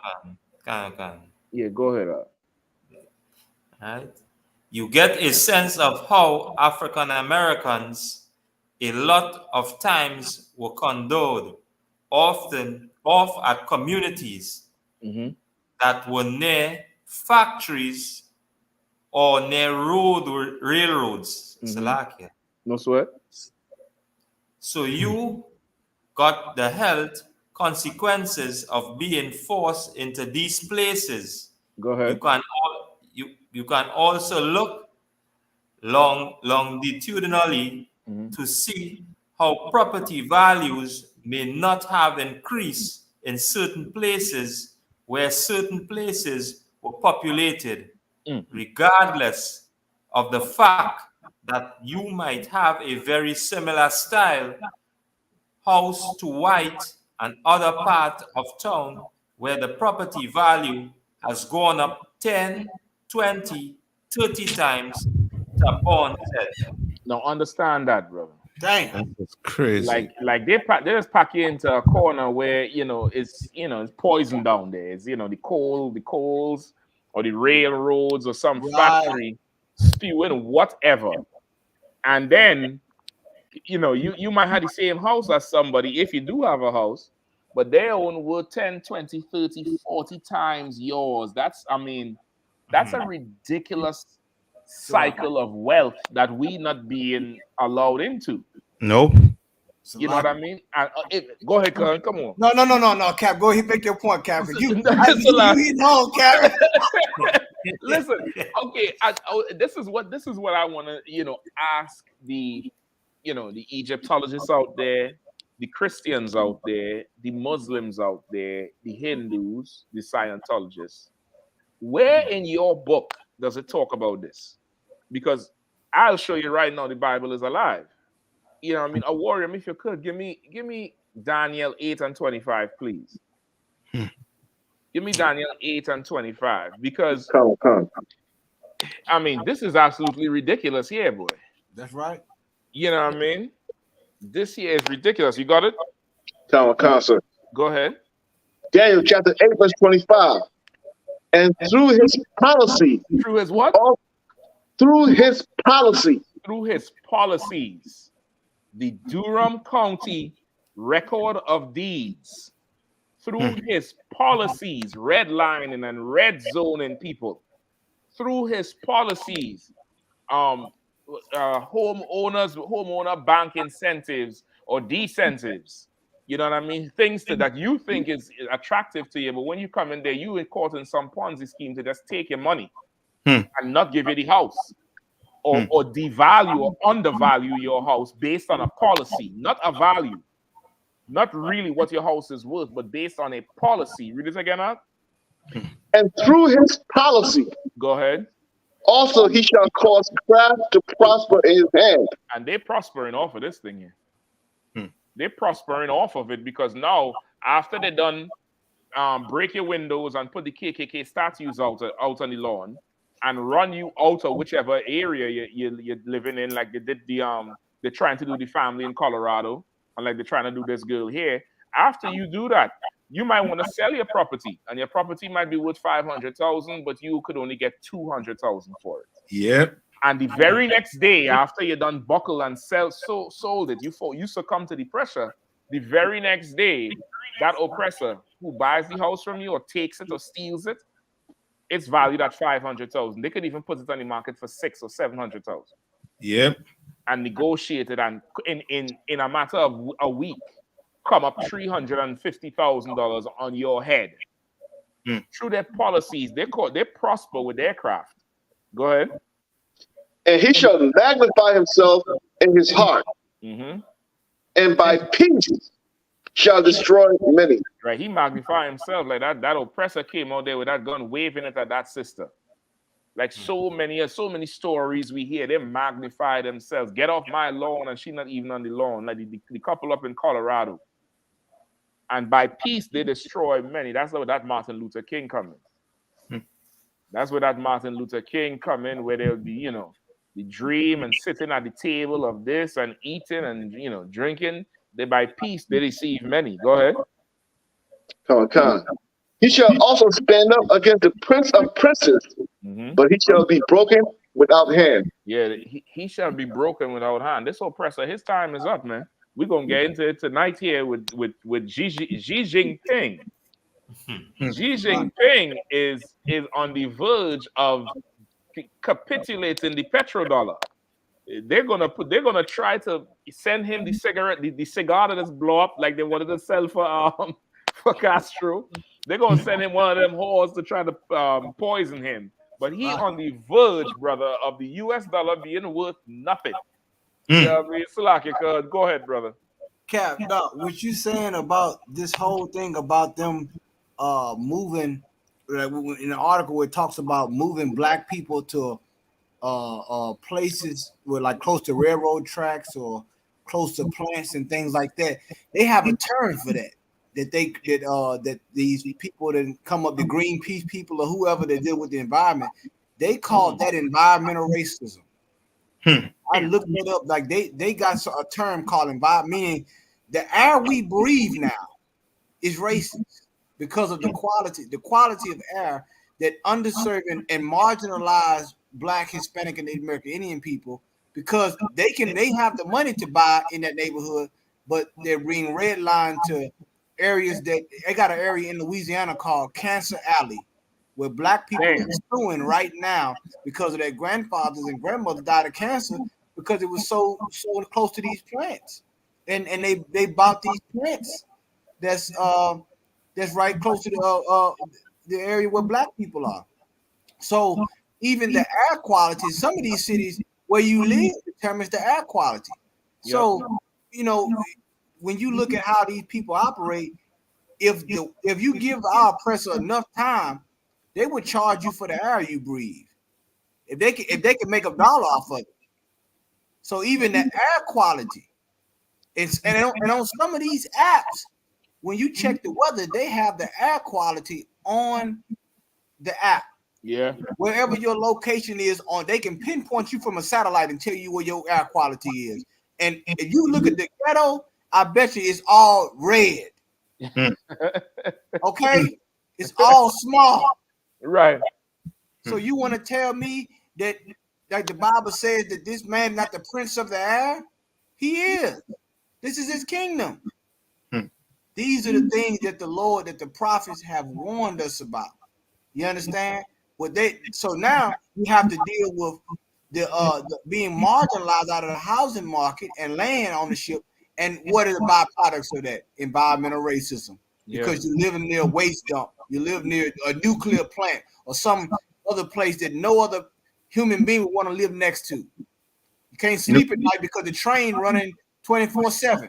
Right. You got Amtrak running through you, so you can't even really get a good night's rest because you know what I'm saying, you're sleeping by a train. Right. You're sleeping by a factory. These are things, man, that our people are subject to, man. I yield. Man, that's a heavy point there, brother. That in the environmental racism, Mark. Like this oppressor done turn nature against a Negro. Like, goddamn. Like what more will it take for you to come into the truth? Like, damn. That's insane, man. That's insane. Like, listen, we gonna have to all the way come together here. Yeah, man. We gotta all the way come together here. I don't know if you want to jump to that critical race theory before we hit GG Come on, sir. because GG boy, GG coming in there like Don King. He representing all the heavyweights, and he making them come and sit down at peace and hold hands and sing Mickey Mouse Clubhouse song. GG working that magic, man. Yeah, because for real, ain't nobody want to pay except your oppressor. Your oppressor, he loves a war. He lives for the thrill. Yep. I mean, he got to test his bomb, his F-16, his fighter jets, his Leopard tanks. He got to test all his toys. But really and truly, ain't nobody want to, want to be in the war right now with the type of machinery and weaponry they have. No. You know what I mean? With the swords and shield, you still, you stand a 50-50 chance. Yeah. The weapons they have right now, yep. I think it's very slim you're going to make it home. You know what I mean? And I think Xi Jinping, he trying to base it off of that. He trying to go down a peace path, but America wants that war. Boy, they want it. Oh, man, listen. I mean, listen, we could jump right into that and leave the critical race theory for the last story to close out. Because, boy, I mean, this Xi Jinping, I don't know. Like, I need to hear him talk at least one time. I need to hear him say something. You know what I mean? I need to hear him say something. No, Awarium, this one is not on the list. Come. But if you could just pull it up, right? Because I think this happened last week or the week before. Right? It could be last week. It could be the beginning of last week. Right? Where Xi Jinping brokers a truce between Saudi Arabia and Iran. And that is absolutely, I mean, an insane step towards the Third World War. It's an absolutely insane step towards it, where these two countries would normally be at odds with each other. You know what I mean? Normally be at odds all the way with each other. And okay, it seemed like he's able to get them to, put aside whatever it is and get down to the nitty-gritty, which is to try to cripple, the American economy. You know what I mean? You find anyone, and you any one of them articles should be to Awarium. Anyone wants that you Google. Come, sir. Go ahead, Nathan. None. I said that's why they're feeling it now with the proxy war that fitting to take place in the Middle East. Right now they say I think America base in Syria got hit like at least twice or three times with them drones. Yeah, and rockets. Yeah. Yep. You know what I mean? So which means, they fit into amp it up in America. And if America had a fight on all fronts, oh boy. It's gonna be nice. It's right now, it's somebody gonna have to do something. Because China having these two, no, that's not Xi Jinping there. I believe that's one of them ambassadors or one of his ministers or something. Yeah. But he done get these two to shake hands, which mean, China done is one of the biggest consumers and have a lot of ties with a lot of powerful countries, namely Russia, Venezuela, Brazil. So to have them, these two powers in the Middle East, which also have a certain amount of control on the oil, the next step that seems logical, if they ain't already start talking about it, is they're gonna want to now start to broker deals, oil deals with the yen and bypass that US dollar. That's where this thing is going, because now if they're able to do that, they can now bolster up Russia. You understand? If they're able to get this thing rocking. You know what I mean? So this part here ain't nothing to sneeze at. And you know he done gone into visited Russia this week. Who knows if he ain't had one secret trip across the border to Zelensky to tell him, listen, man, if you want to live to see 70, you gonna tell America, you know, don't text me no more. You're gonna block America. You're gonna put America on the block list and get right back with Putin so that they could form their alliance, because he trying to make this thing, you know, come together like Voltron. Yeah. You know what I mean? Yeah. He about it. A warrior, you have anything? It's like, so you talk about the truce between Iran and Saudi Arabia. Yeah. Come on, Counselor. I got it, sir. Good. Come on, Counselor. The China brokered deal between Iran and Saudi Arabia has brought new excitement to the region, but it shouldn't be seen as a mere regional diplomatic improvement. Yes, it is between only two nations, but it is a harbinger of many things. It should be. Some balls may have already started rolling in our neighborhood, but the current state of affairs leaves much to be desired. Russia summoned Syrian leader Bashar Assad to Moscow. Syria and Iran's deputy foreign ministers would join Turkish and Russian counterparts in a quadrilateral meeting so that 4 foreign ministers could get together, and they would prepare the leader of the 4 countries together. Listen, if I could right there, oh my gosh, brother. Listen, for the longest while, I'm like, somebody push the button, man. I'm tired of hearing about this shit. But this one here have me, you know, right back in the whole thing now. This one here have me so back in it because, okay, that is you remember, okay, you remember America tried to do this thing before when Trump went over there. And they wasn't able to get that shit done. Now GG come up there with, you know, General Soul chicken and some, you know, and some Mongolian soup. And them niggas said, you know what, man, let's put this thing behind us. Let's make a truce. Salaki, sir.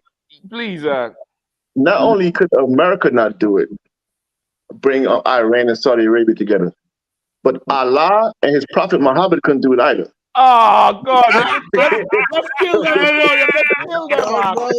Oh, God damn, brother. That I went to loaded belt. Listen. Let me loaded belt for that one. How did I say it on the internet? Yeah, protect him. Protect him. A warrior, brother. That is a cold cut right there, brother. Yeah. No amount of Ramadan could have achieved this here. Yep. No amount of peace be upon him. All that nonsense they be talking. You know, Xi Jinping is Allah. God damn it, the Great Wall of China, brother. That's it. Listen, that's an insane, you know. And too, I don't know if you remember, America was upset with Saudi Arabia over the oil, that oil deal that they I forget, is it a deal? Something they did with the oil where they hiked the price up, and America wanted, and what's his name, Biden wanted it to come down, and they started, not seeing eye to eye, right? And now this come and happen with them joining with Iran, which then these countries pulling away bit by bit from America, because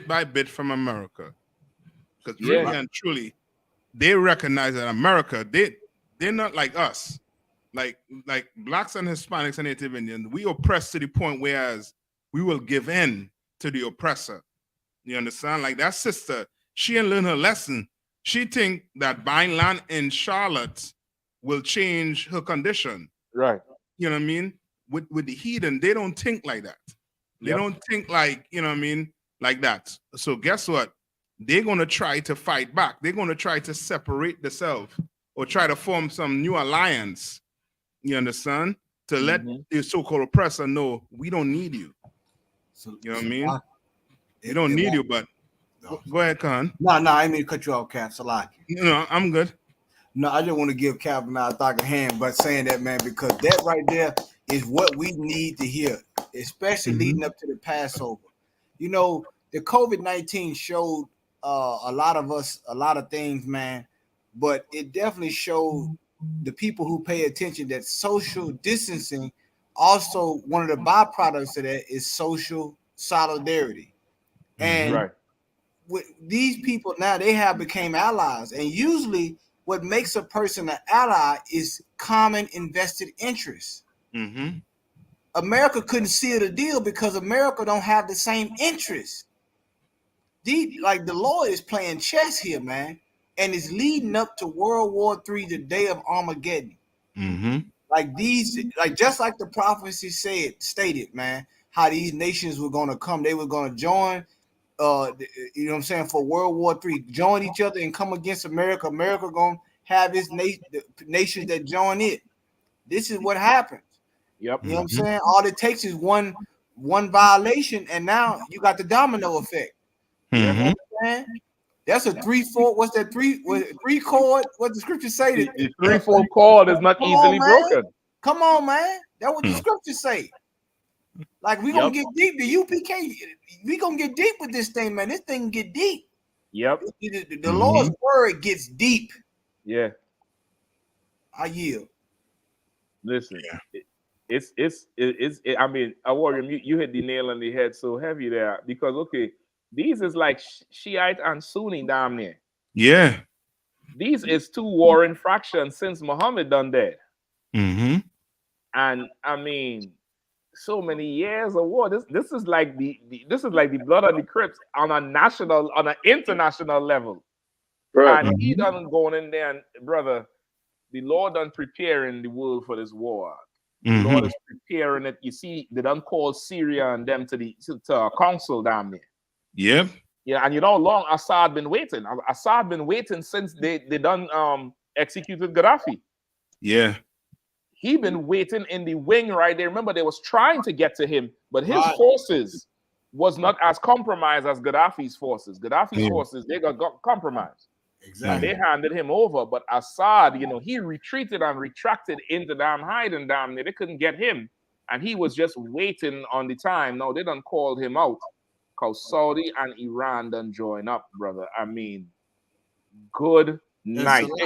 Please, no, I just want to say one thing about Assad too. A lot of his tribes people down there from Lebanon, and he was bringing in mercenaries. He fortified that area when he found out they were trying to take him out. Right. He had mercenaries. He had his tribes people was down there in Lebanon, so they was backing him too. Yep. I mean, he had bringing all kind of weaponry and stuff up in there, man. It was a showdown up there in Syria. It's gonna ramp up again. Yeah. It's starting back up because the media trying to instigate or trying to infer that America is actually at war with Iran because Iran supporting the people who the group that have been trying to bomb the base that America is in Syria. You understand? Right. And it's almost like America back in Ukraine.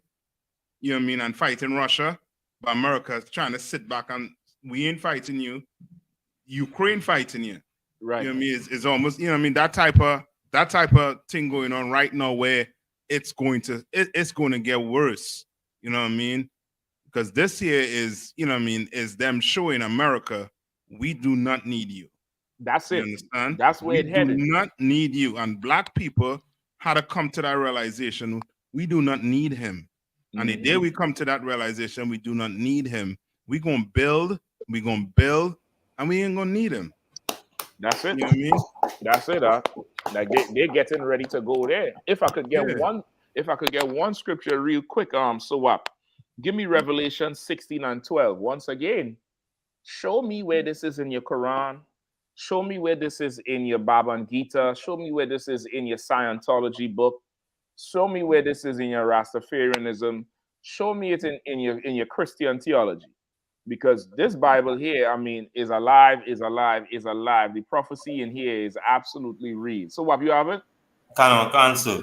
Please, The book of Revelation, chapter 16 and verse 12. And the sixth angel poured out his vial upon the great river Euphrates, and the water thereof was dried up. Right. So now listen, the Euphrates was famous for the the use for trade and stuff like that. So now this whole route is getting dried up because the Lord is now going to make them start to deal with each other and not outside where they're dealing with the whole world trade. He's going to start up, they thinking this is a position of power, but this over time is going to make them just as hungry as Esau, and they're going to have to go into the Third World War. Keep reading. That the way of the kings of the east might be prepared. And boy, the Lord is inviting them into this thing now. Like this thing seems juicy to them right now. In a short time, they're going to be down in the valley, brother, asking. They're going to go down in the valley with them Aladdin mats, asking the rock, why is this happening? They're going to be down there asking that thing. Any more of that article, a warrior? They will get collars on the forehead and in the back of the head. They'll get collars. They're going to get one of them pad. You hitting that punching bag on your knuckles, get that pad. They're going to get that pad on that damn forehead right there. Yeah. And on the back of the head too. They're going to be hitting each other coming back up. Trust me. It's going to be it's going to be insane. Warren, anything else relevant down there? Okay, I found a better one, sir. This is from CNBC. The title is the China brokered Saudi Iran deal has big repercussions for the Middle East and U.S. I'm trying to tell you, man. This thing here that Xi Jinping. You see, Xi Jinping, them Chinese. Let me tell you something. They've been preparing for a while. They've been preparing for about 20 years now. When they devalued their yen.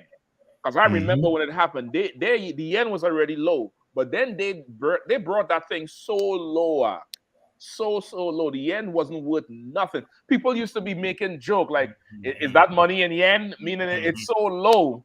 That 5,000 yen is nothing. But they did that so foreign investors and they beefed up the infrastructure to produce. So investors would come down there and outsource things. And they get so big now, they ain't just making Jordans no more. They're building your interstate highways. You understand? They're building your ICC highways. They're building, buildings for you. And listen, they suffer. They make themselves suffer so much where if you can't pay it, they'll give you a term loan. They'll come and do the work, and you just had to pay or promise to buy something from them for a certain amount of time. So they don't put themselves in position where they have the world in a chokehold. They have this immense amount of trade coming in. They have all these external projects all over Africa, all over South America, all over the Caribbean islands. And now they was able to amass a whole ton of money because people is pouring it in there. And then they side with Russia. And now they're shaking hand with, the Sunni and the Shiite. They're shaking hands with that thing, and this thing is going to be bad. The way of the kings of the East is being prepared, just like the Bible said. Yeah. Yeah, I mean, now show me which other book saying that. Show me who else is saying that but the priests and prophets of the Israelite school of UPK under command and GEN.YAHANNA, who learned from head priest Ariala.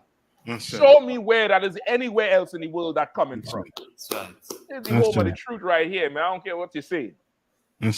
Warrior, give me some more, please. Khan, when arch rivals Saudi Arabia and Iran announced they were restoring diplomatic relations, much of the world was stunned.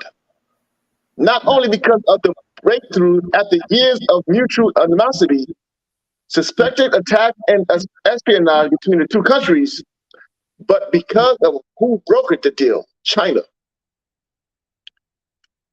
Taking up a specific role that the U.S. could not have fulfilled, this was Beijing's first foray into the Middle Eastern mediation, an area that for the past few decades was largely occupied by Washington.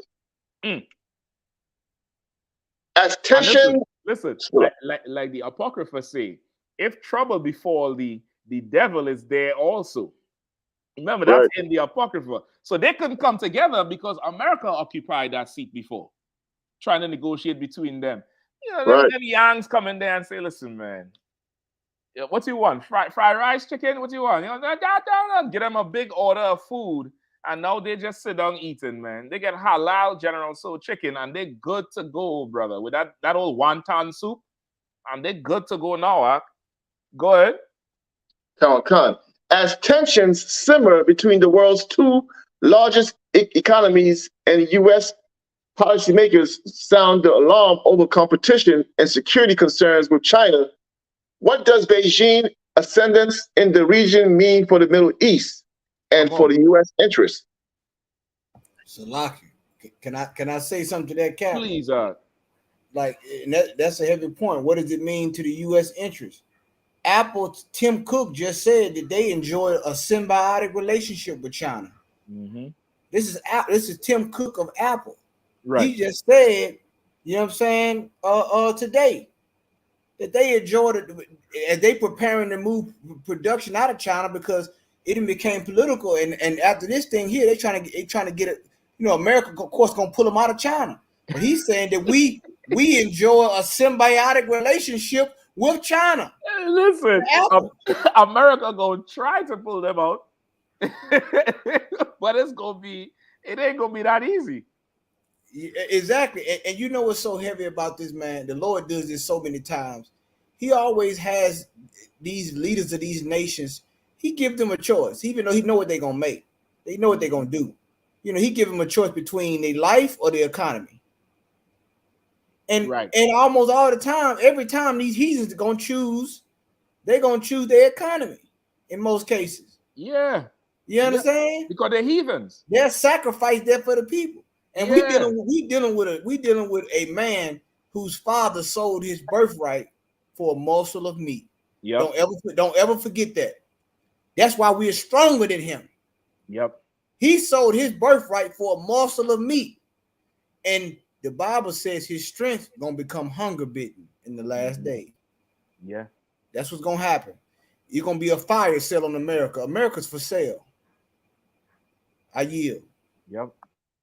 Listen, look at GG over here, brother. Come on, man. That nigga, he went over there. He went over there with a bottle of sake, the best bottle of sake he could find, from the Shaolin Temple. And he got them good and strong with that thing. That he in there holding his sword. I mean, come on, man. I worry. Let me get some more on that because this have a little bit more to it too. Go ahead, From the Saudi perspective, normalization with Iran, a country that's long been seen by the Saudi monarchy as one of its greatest security threats, removes obstacles in its reform and economic transformation journey, according to Joseph Westphal, a former U.S. ambassador to the kingdom. Obviously, the United States could not have made this agreement possible because we do not have a relationship with Iran, the ambassador added. I think China was a good partner to do this. I think they're the right people, he said, noting that China invested heavily in Saudi Arabia and its top trading partner. China is what? Noted that China invested heavily in Saudi Arabia and is its top trading partner. China is invested heavily down there. These Moabites. Let me put some respect on their name. These Moabites, they've been plotting and planning this thing, man. You want this so? Okay, yeah, we make Jordan. Yeah, we make iPhone. We make this. They're gonna make everything until you buy into them so much that they're in your land. That's right. In your land trading and they're doing things, boy. And it's a coup. They done stage a whole coup, brother. Right. So please, go ahead. The Chinese are on the verge of rebuilding the Silk Road. If you know any history, this is why I love history so much. They are on the verge of rebuilding the Silk Road through their merchandise, through the merchants, right, and their industry. Do you know what that would do to the American dollar? This is a challenge. Well, listen, that's where I want to go with the thing, because if I could, Kahan, there's another thing. So what if you could look up for me the BRICS Alliance. It's spelled BRICS. It's called the BRICS Alliance. Like this, like they came in with the merchandise, but their eyes is on that oil. That oil is that black gold. Their eyes is on that oil, brother, and you will see why this alliance is so deadly for America. I wouldn't be surprised if Monday Biden sent fighter jets to start bombing. I would not be surprised, brother. It ain't gonna be far-fetched. Just look up that it's something called the BRICS Alliance, or BRICS, BRICS. Let me know when you find it. And Salakia, while he doing that too, Go like ahead. these for you Christians and them who get doped into thinking that, you know what I mean, this place is all love. Well, where's the love America have for China? They ain't trying to fight no war. They're trying to do everything peacefully. Why ain't showing them some love? Because you know you have some enemies. You understand? That's why you're in your Senate right now trying to come up with plans to try and fight China on some economic front. Right. You understand? Because it ain't all love when your people fit into suffer. You understand? Black Hispanics and Native Indians been suffering in America, and you've been trying to push that all love garbage down our throat. Well, be happy. China joining these two nations together. Be happy. One love, right? One love. Martin One Luther love. King. Bob Marley. One love, right? Martin Luther King. Yeah. I have a dream that one day the Saudi sheikh and the Irani, chief will join hand in hand. Right. That's it. And sit down together at the table of oil brotherhood. That's it. So, like I said, if I can read a loop, you're going to love this part based on what you're saying right here, sir. Go ahead, Ad. Hopes for de-escalation in areas like Yemen, where Saudi Arabia has carried out brutal war against Iran-backed Houthi rebels since 2015, are now more realistic than before. And let us say, risk to shipping and oil supplies in the region may be reduced, and trade and investment between the countries could add to growth. Come on, man. Cap, the Silk Road, Cap. Oh, man. The Silk Road. Listen. Cap, they're going to be trading Pokemon out there. The G.E.P. Pokemon is coming through. Listen, Ad. Listen, them Yangs done pull the coup of coups on this one here, brother. Listen, everybody gonna be driving Suzuki and Toyota and all them, all them things. The Casio calculators gonna come back. Casio watch gonna come back. Everything made in China gonna come right back, brother. They gonna make this deal up because, okay, anybody find the BRICS one? No. Hold on. I think so. Your mic might be muted. Hold on. Let me see if I unmute you. Yeah, go ahead. So yeah, so like I said, right? BRICS. Go ahead. Right, is an acronym for 5 leading emerging economies. Right. So they had this alliance. I forget how long it started, but it started a while ago. And these economies that also are, some of the largest oil producers. And hear who these economies are. Go ahead. Brazil. Russia. And Brazil, remember, Brazil recently had some oil reserve that they found there, that they say how much trillion cubic feet of oil that they found as an oil reserve. Go ahead and then Venezuela, so like a Venezuela, but it's all around the same area. Go ahead. India, China, and South Africa. So now they had these leading economies, right? And they call them the BRICS Alliance, right? And in the BRICS Alliance, this is Brazil, Russia, India, China, and South Africa. Now, in 2016, This was the GDP, right? This was the GDP right here in 2016 of all these countries. China, brother, was producing $11.2 trillion worth of gross domestic product. 11 in 2016. You see why they devalued the yen. And according to reports, here's another article I'm reading from here. In the next few years, this was from the 2016 report, the contribution of these economies will still account for about 70% of the world economic growth. America not in there. That's heavy. America fights like America fighting a different war. Listen, that economic war. I don't think they know how to play that as yet. They know how to play it, but he will live by the sword. Remember, the Lord blessed him with the sword. He didn't bless him with with what he gave the yangs. The Lord blessed him with the sword. He shoot first, ask questions later. You get it, boy? He shoot and then make up the story for the cameras. Yeah. It's a lot. Go ahead. I don't want to make one point. Come. No, this is the kicker. Saudi Arabia just joined BRICS. I'm done.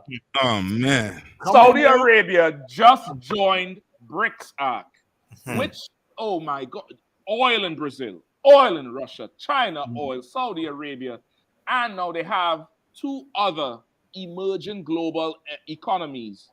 China been leading. You see who have the money down here in this alliance. Yep. $11.2 trillion in 2016. They locked up with Russia already.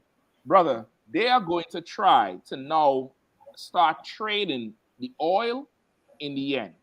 Good night. And now if they do that, brother, you better go plant every seed in your house right now. Go plant every seed in your house. Go pasteurize some milk. learn how to salt. And Officer Bakwash in DC, he has some method called canning, where he pressurize or depressurize some shit with meat and put them in mason jars, and the shit good. Go start doing that now, and start barricading yourself, because it's going to be the walking dead in your streets if that US dollar is not the petrodollar anymore. That's right. So like, if I could, that's so heavy, because what the scriptures say, Christ said there's going to be wars and rumors of wars. This one war is an economic war, not just physical war, but economical war, and it's so spiritual, because now they're pricing the white man out of his dollar with oil, just like they priced us out of neighborhoods. That's right. Like the Lord said, that cup was going to pass to them. That's right. What they did, but it's going to happen on a global scale. You know what I'm saying? Because of his power. But I remember hearing an economist bring out a situation about money, and he was talking about contracts, and he said as the numbers grow, as you get from 6 digits to 7 digits to 8 digits, he said that's not just numbers anymore. He said the language changed. And right now, money, we know money talks. Right now, we're speaking Chinese.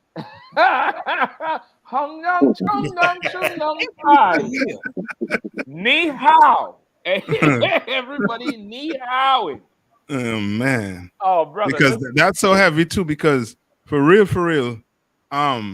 the so-called oppressor, his way was to go NATO, UN, and that IMF. Yeah. That IMF was his way of oppressing you. You understand? And now that IMF getting pressure from China.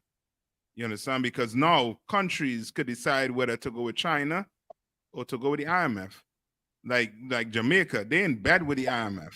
Trinidad, not so much in bed with IMF, but they still could make a choice between IMF and China.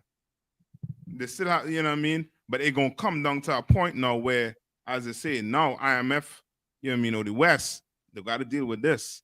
Brother, you know what I mean? This year is serious. The only way I see they're dealing with this here, brother, one, they're gonna have to bring out something on China to sink the economy, and I don't know how they're doing that because China economy is tied to the world and not through war. Like U.S. economy was tied through war and all the military presence. China just gave you a deal. He made them an offer they couldn't refuse. Yeah, that's He go in there and underbid every contractor. Is $1 billion of them. Of course he could do it. He go in there and underbid everybody and was taking the world's money for about 15, 20 years. And now you see that BRICS filed from 2016, $11 trillion worth of GDP in 1 year. Oh my goodness. And now Saudi Arabia is, they just joined BRICS. They just joined the alliance. Yeah, that's crazy. That in itself is crazy. Now remember before Russia and China was trying to push this cryptocurrency for that to disturb the petrodollar. That's where the whole Bitcoin and thing came from. They was trying to push that to now start to replace the petrodollar. That shit ain't work. They now going the yen. It ain't no electronic money. It's real money, and it's tied into economies. Brother, they're probably gonna look for a few more alliances. You see France on fire right now. France been on fire for about the past 2 or 3 weeks. Nobody ain't saying nothing. Yeah. They're gonna make a couple more alliances, brother, and go learn how to make a car run on water. Go, buy a bike, get your bus passes back. And get familiar with the farmers market, because the day that oil or majority of the oil, world's oil, gets started trading in yen, it's over. It's over. And if anybody don't understand, the US dollar is like a commodity. The US dollar ain't just like a currency; it's a commodity because of the agreements America made. I think in the 1970s. The oil could only be bought in US currency, which means before you purchase oil from any one of these countries, you first have to go buy the American dollar. And that kept the US dollar afloat, damn near turning the American dollar into a commodity like oil or cotton. And they call it the petrodollar. So now if you don't have to go buy US anymore, you could just go buy yen. I might go and get some yen right now. I might go get some yen tomorrow. Yeah, that might be the new crypto. I'm trying to tell you. They're gonna push this. This oppressor, he cannot take any sort of threat to his stomach. Anything that seemed to threaten his stomach, he ain't even hungry, But the thought of tomorrow there'll be nothing to eat, he'll fly his private planes into buildings and jump out the windows. So you already know this is, a deep seduction into the Third World War. Salaka, sir. Please, if I can read this part for you, you're gonna like this part. Come on. Iran is also now enriching uranium at its highest level ever, and is believed to be just months away from nuclear bomb making capability. Okay. Crouching tiger, hidden dragon, hidden uranium. Crouching tiger, hidden uranium, man. Yikes. Lucky good that. You're muted. I think you're muted. And send it somebody WhatsApp, but I know if you could play it though. But it's pertaining to the American dollar and what they did. You know what I mean? So that, like right now they in debt, right? Yeah. But their debt, what they're saying, their debt is in their money. So it's like, who gonna force them to pay themselves? Yeah, and they could, because it's in their money and it's the petrodollar, they could just print more money because it's a commodity. It's like oil. Like you could produce more oil or make more cotton. If there's a demand for oil, there's a demand for the US dollar, so they could print their shit. Right. Now, if you could buy in another currency, what are we gonna do with all this oil here? All this US? US, yeah. It's gonna become worthless. It's gonna be like Venezuela. Yep. Boy, and then you're gonna see your oppressor true colors. You know what I mean? You're gonna see your oppressor true colors. You better You know what I come. You mean? better come into the Israel school at UPK. Come down to that Passover ASAP. Quick. Right. Get down there. Get down. Pack everybody up Monday and start driving, because you don't know how this thing could go out. You could wake up next week and it's all back to normal. China government fall and whatever. Or you might wake up and there be nothing on the shelf. And you know, when these oppressors get hungry, who they coming after? Yeah. You know what I mean? Now, could you send it to me on Facebook Messenger? I might be able to play it from there. Okay. You know what I mean? Any more on it, Warrior? So I'm jumping around to the some different points. So there's a subtitle here in the same article. The subtitle reads, "Has Washington been snubbed?" The White House is seeming reluctant to praise China was hard not to notice. Say that again. The White House's seeming reluctance to praise China was hard not to notice. We support any effort to de-escalate tension in the region. We think it's in our interest. National Security Council spokesman Kirby said of the news on Friday, adding that Biden administration had made similar efforts in that direction. But when asked about Beijing's role, Kirby replied, "This is not about China, and I'm not going to characterize here whatever China's role is." Damn. Because you know why too? They ain't sure what side China is going to be on with Russia and Ukraine. Because they don't want to praise China now, and then China go there and back Putin all the way. They're going to make America look foolish. Right. Yeah, I mean, go ahead, come on. No, that's exactly what's gonna happen. Like because when you look at they don't want to give China the credit because it makes China once again America has to control the narrative. Right. Of any that's part of their propaganda. You dealing with media, they can't if they can't have the villain look like the hero. Right. So they have to do that. So and then with China doing this right here, it's said now if we all cared about peace and world peace, they should be praising this. It's just a push towards peace, but they not, because they know that it's as Captain Mashak had the scripture earlier, it's not their peace. See, when you seek their peace, they decide the agreements of peace. Right. That's what we did with integration. We sought their peace. So they decided the terms of they brokered. Okay, you want peace with us? We'll broker that deal, but it's to our terms, and it always ended up the short end of the stick with us. But they brokered a peace deal, and that peace is not their peace. You know, it's more than one piece. Yeah. You understand? And that just shows you how the level of national interest in these type of moments is where we get our global and international education. That's why the ISUPK is so important, because we break this thing down universal, practical things you can digest. You understand? Because CNN not gonna break it down for you. Where do we fit at as Black, Hispanic, and Native American Indian people? Are we making the proper alliances with each tribe? Are we putting down all these different divisions among us for us to be one nation again? Right. That's the whole key. The Lord is showing you. He said, "Let the weak say I'm strong."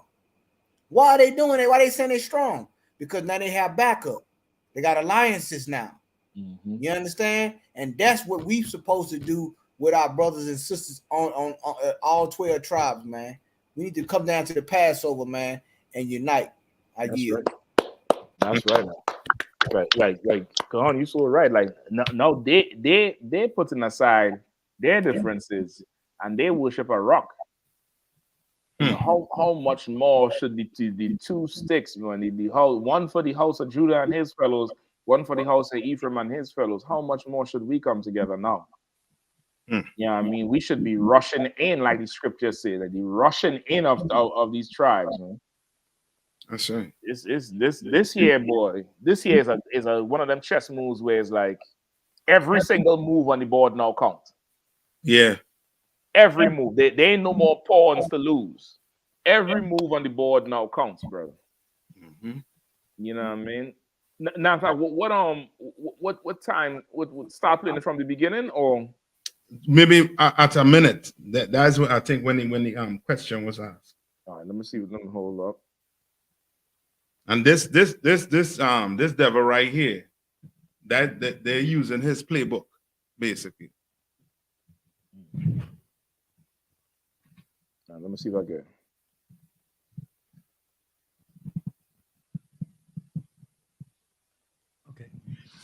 Regarding the first question is a very important question. What makes African and third world debt different from the American debt? Number one, America is never going to pay its debts. It doesn't have to. Its debts are in its own currency. We can simply print it. The African debt is not in its currency. The African debt is in U.S. dollars. Africa has to earn the U.S. dollars, and the only way it can earn the U.S. dollars is not to be assassinated for growing its own food and becoming independent and doing something that the United States does not like. The principle underlying the foundation of the World Bank, the International Bank for IBRD, research, the World Bank, is that no country should grow its own food. Listen, he can't even say who it is. You hear how he stumbled around the World Bank? Yeah, because he had to watch what the hell he said. Because they will pay him any dirt. He had to watch exactly what he's saying. He's like, World Bank. The World Bank is that no country should grow its own food. Africa and the third world should only grow export crops. To export, in order to have an oversupply of cocoa and other tropical raw materials, to keep down the price, they must buy their grain from the United States or Europe, so that if they do something that we don't like, we can do what America tried to do to China in the 60s. We can sanction them. We can say, we're going to starve you. We're going to not export any grain to you. So owing their foreign debt in dollars means that they have to somehow sell something that the United States wants, not what they want. I think the most evil organizations in the world today are the World Bank and the International Monetary Fund. And my book, Super Imperialism, that I wrote in 19... He ain't heard about the Chinese yen yet. That's what he's not looking at. He did the World Bank and the IMF and blah, blah, blah. Xi Jinping done penned the deal, nigga. He had a sit down with all the families. Let's talk about the mafia men now. Yep. He had a sit down with the families. Okay, this is the thing. Two things here, right? Just like what he said, how America would sanction everybody and cut you off. China is positioning itself to cut America off, and anybody who wants to deal with the US dollar, that's right. You're going to be cut off because you ain't going to be able to buy nothing. Nobody ain't accepting that currency. It's like showing up to the bank with monopoly money. They're going to be like, what the hell is this? This can't buy nothing. Yeah, that's why, Salaki. Go ahead. No, I was just going to say that's why they love Trump, because Trump was trying to bring everything back to America. Yeah. But he see it, but you know what I mean? But they didn't want that. You know what I mean? Biden don't want that, because Biden in bed with China, and they're going to find out soon. If I can, too, Cat. Sorry, I didn't mean to cut you off, Scott. I didn't know if you were done, sir. So No, go ahead. No, I was just saying, and right there, that's gonna be a firewall or repellent for them being able to sanction those countries now. Because how you gonna sanction a country that can span 3 continents? I mean, span a continent across. Yeah. So now, and then the thing is, with them having that type of power, economic power. I mean, now, we ain't even getting into AI with artificial intelligence, because the Chinese, we ain't even talking about that yet. But like you said, this thing right here is gonna blow, and they know the economic system you know, is basically like you said, Cap. What they would they could turn stuff into monopoly money, just like they turned up our money. How they did with us with blocking us out of the housing market. It's like monopoly. Like, you know, you can even pass go. Well, here you have it. Now you have these countries coming together, and what you having right now, they building economic strength. You know what I'm saying? Yeah. And the Bible say money is a defense. Yeah. Wisdom is the principal thing, but money is a defense. You understand? If you have the right allegiance and alliance, you can withstand certain things. You can withstand sanctions and blockades, which is an act of war. Really, to be honest, you can, if you can try to starve a country out of it because what their leader and government does, that's an act of war. Yeah. Rallies the country, they're going to say, well, look, he's trying to starve all of us. People gonna go to war over there, man. Yeah, it's you laying siege to the city. Like, you siege a city. So you're so right. It definitely is an act of war. It's absolutely an act of war. You know what I mean? And they, you know, trying to execute this plan so well, brother. I mean, it's this is like the good part of the movie. The movie going slow all the time. This is gonna be the good part of the movie here. This right here is, I mean, I don't know what's gonna be the state of affairs next week, the week after. But I know you better be in Raleigh, North Carolina. I could tell you that part. Right. I know you're gonna better be down there on the 1st of April. That's right. Pay $200 at the door. You know what I mean? $200 or $200 worth of yen at the door. A barrel of oil. Bring a barrel of oil. Wheel that bitch up. You know what I mean? And be in there on April 1st, boy, because this thing here just get interesting. Yeah. Play a little bit more. A little bit more? Yeah, a little bit more. You hear what he got. 1972 is all about that. The largest purchasers of the book were the Defense Department and the CIA. I was immediately, the organization I worked for was given a $75,000, $85,000 Defense Department contract for me to come to explain to them how American imperialism worked, and they used it as a how to do it book. They thought it was just spontaneous, and I had written the book thinking that socialists in third world countries would do something about it, and indeed it was translated into Spanish and other languages. But it was really the Defense Department that applied most of this, and I was amazed when I was invited to the White House to explain how imperialism worked. And my boss said, "We've run rings around the British imperialists. This is how to do it. You make them owe the debts in your currency, not their own. You control their central bank and make them financially dependent on you, and then you've got a stranglehold for them." So certainly the third world countries should cancel the debts under the odious debt principle. I haven't been able to convince any of them to do it because they said if we do that, the CIA will kill us. So how do you break that cycle? Listen, even if your life wasn't threatened, how you could convince them to do it? Where they gonna get anything from? Like, these oppressors, I don't know if they be living in fairy tale land, brother. Like, he's like, I've tried to convince them to cancel the debt to some OD or something. The nigga grain ain't falling from the sky. Right, because he gonna leave from right there and jump on a plane and go right back to the imperialist country. With his book in his hand. While you starve to death in your country. He can't even explain it. I'm like, let's spit it out. Stop talking. I'm gonna spit it out. Listen, man. Good night.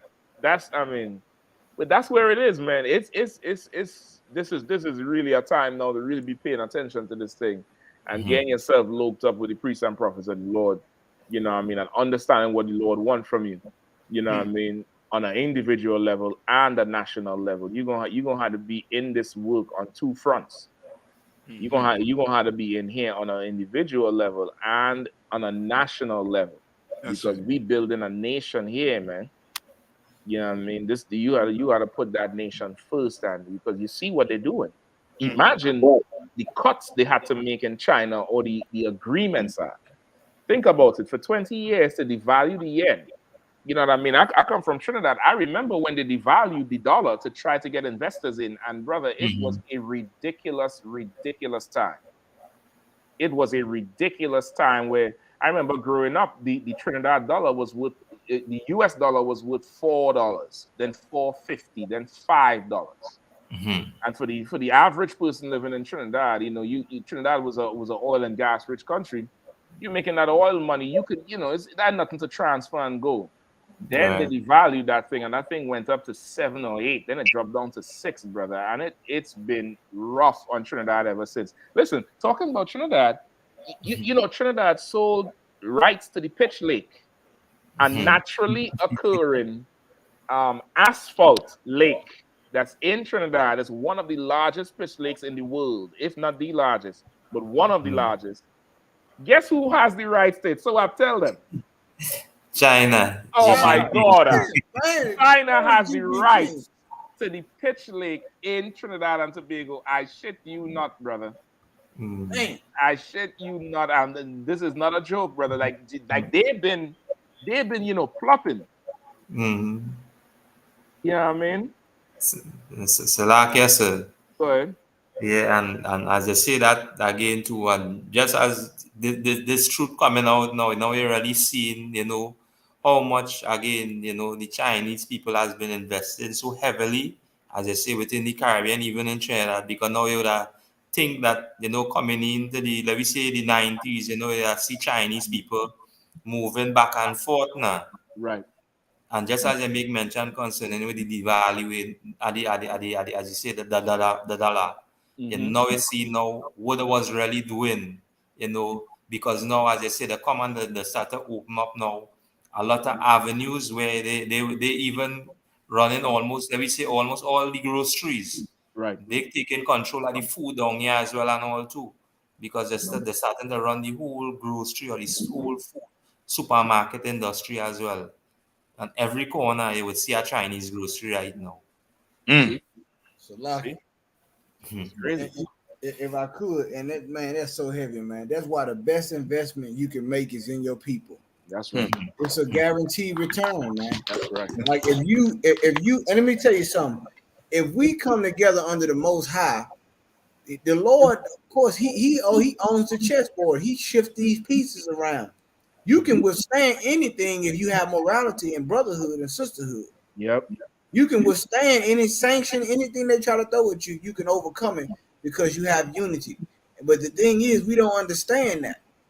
You understand? We got to come together, man. Because look, the Chinese, like I said, they cracking fortune cookies all over Saudi Arabia right now. You understand?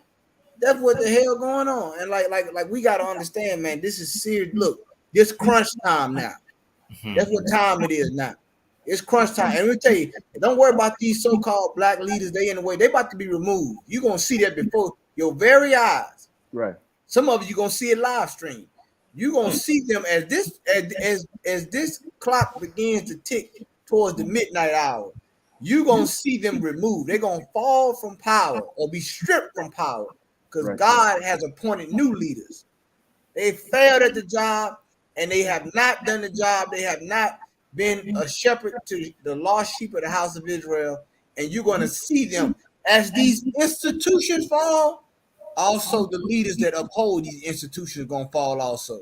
And you're going to see that. You're going to witness that. You're going to know that the I.S.U.P.K.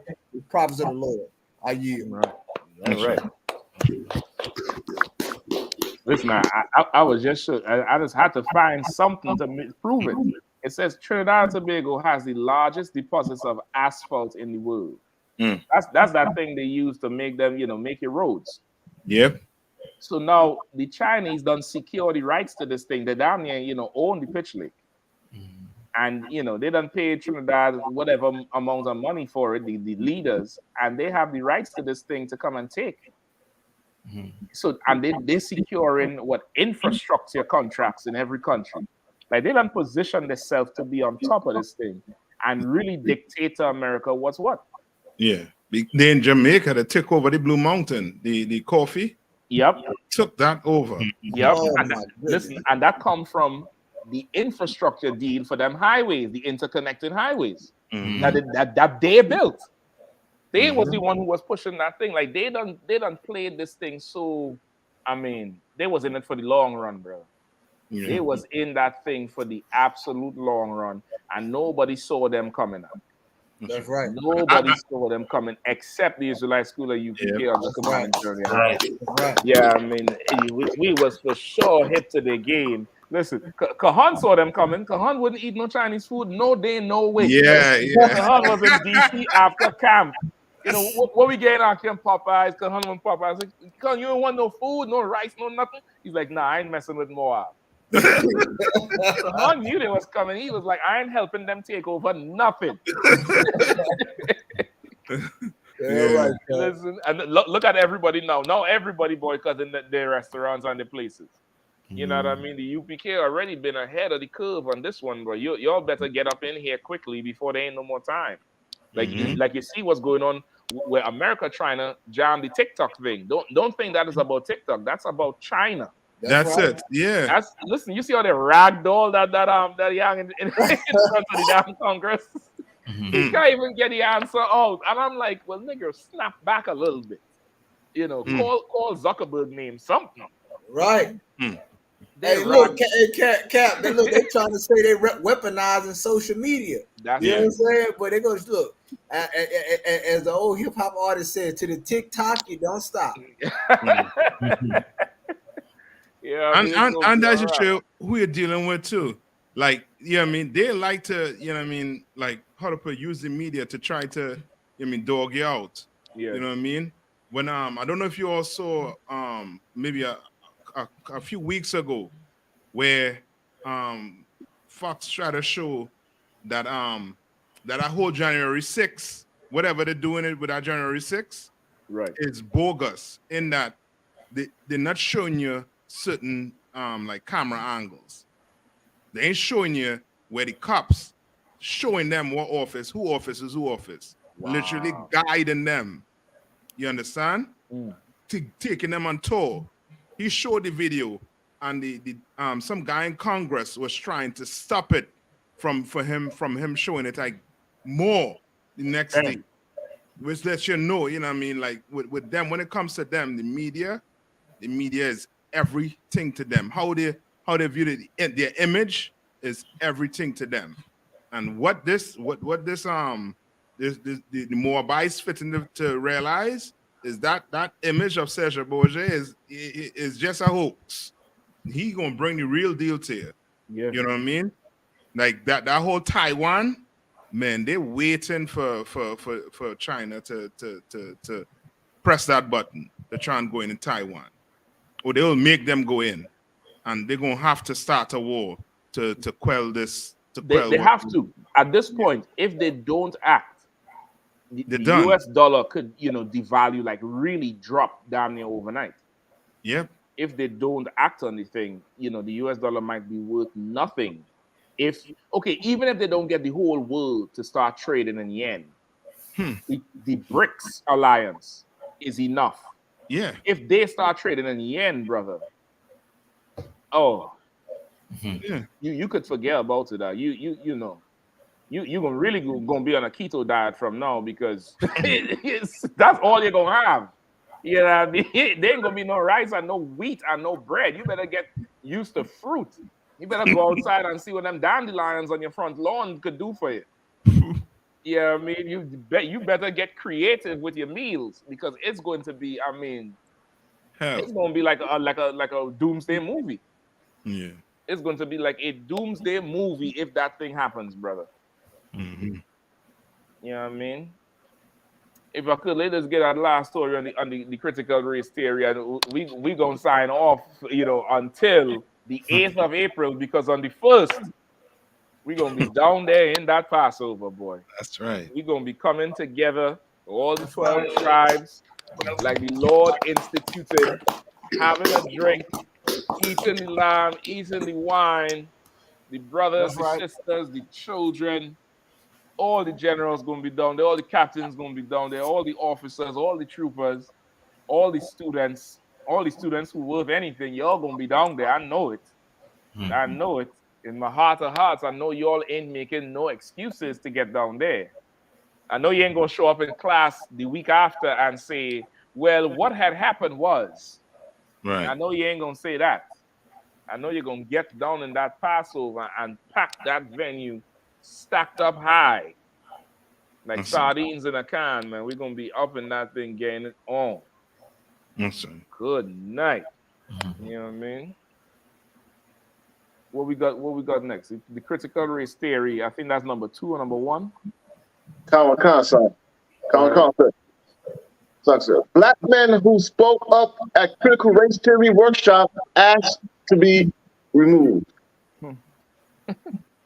It seems that the national conversation surrounding critical race theory won't end until it's banned from every school, or they silence everyone that thinks to bring it up. Salaki. Thank you, Dr. Martin Luther King Jr. Thank you. I'm not gonna let these Negroes live it down, Cap. like you, we wanted to join their school. Now you can't even talk about race in their school. This shows you that integration was a social experiment that failed. Yeah, it does not work. Try explaining the communist revolution to the Chinese people the American way. Watch how they talk to you. Watch how they look at you. I yield. And is, you know, I mean, they're looking at it as just, you know, I mean, they're teaching them, I don't know, some topic, whatever. But you telling me you can't learn the truth about what America really did to become America? You cannot learn that.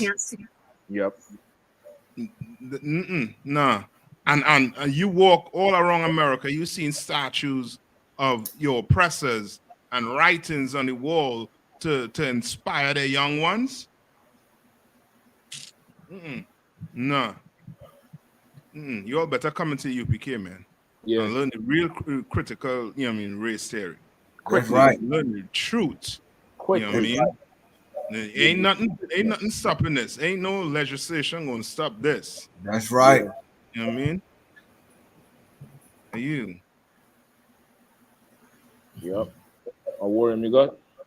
Counselor, on Wednesday, the Temecula Valley Unified School District organized a critical race theory workshop in California. A black man who shared his thoughts with the district with the district's board was asked to be removed, even though a white woman told him he should leave the country. God, hold up. Hold on, Salaki. Can you say that again, my bro? I know I didn't just hear what the hell I just heard. Come on. A black man who shared his thoughts with the district board was asked to be removed, even though a white woman told him he should leave the country. Now, I mean, listen to that. Can you imagine that? This is what, if I can, Cap, this is why what Captain Nathok said is so right. With universal I.S.U.P.K, Israelite School of Universal Practical Knowledge, not theoretical knowledge, practical knowledge. This is why they don't want black men to speak, black, Hispanic, and Native American Indian men to speak. They are threatened by you speaking the truth. Yeah. Which is why the Bible says we must confess Christ. They are afraid. Let me tell you, the most terrifying thing that they are afraid of is us saying Christ is black. Yeah. That right there, because if you get Christ right in the Bible, it unlocks everything. Remember, he said that, lo, I come in the volume of the book. They don't want even you to even speak, because why? Your words have power, brothers and sisters. Right. When you speak the truth, this man cannot handle the truth. It dismantles his principalities, his institutions. It can't coexist. That's brother to lead the country. It's like I yield, Cap. No, Salaki Khan, just to add to you too, and also too with your, you know what I mean, bringing the truth out and making him feel bad about it is going to cause him now to try to stop it, and his way of stopping it is violence. Yeah. You know what I mean? His way of stopping it will be violence. and you will not understand it. But that's how he, you know what I mean, he just carnal like that. You know what I mean? And they know each other. That's why they're trying to stop the critical race theory. Because ain't nobody want to, you know what I mean? You ain't want to wake up and hear your father rape such and such for you to get this land. Right. No, you gonna have you teaching the kids, we work hard for this. We work hard for this. Critical race theory is going to cheer that we work hard for this. Yeah. No, you rape and murder and kill. That's you right. didn't work hard for this. You understand? That's right. So like the scriptures say that day, what did Paul say? That day is not gonna come unless the man of sin be revealed. Exactly. How does he be going to be revealed? Through our testimony, through us reading the scriptures, through us teaching and educating and edifying our brothers and mortifying a lot of our brothers and sisters through the Spirit. This is what happens, man. And they can't, like, for her to tell him she told him to leave the country like he wasn't a citizen of that he don't pay taxes. Right.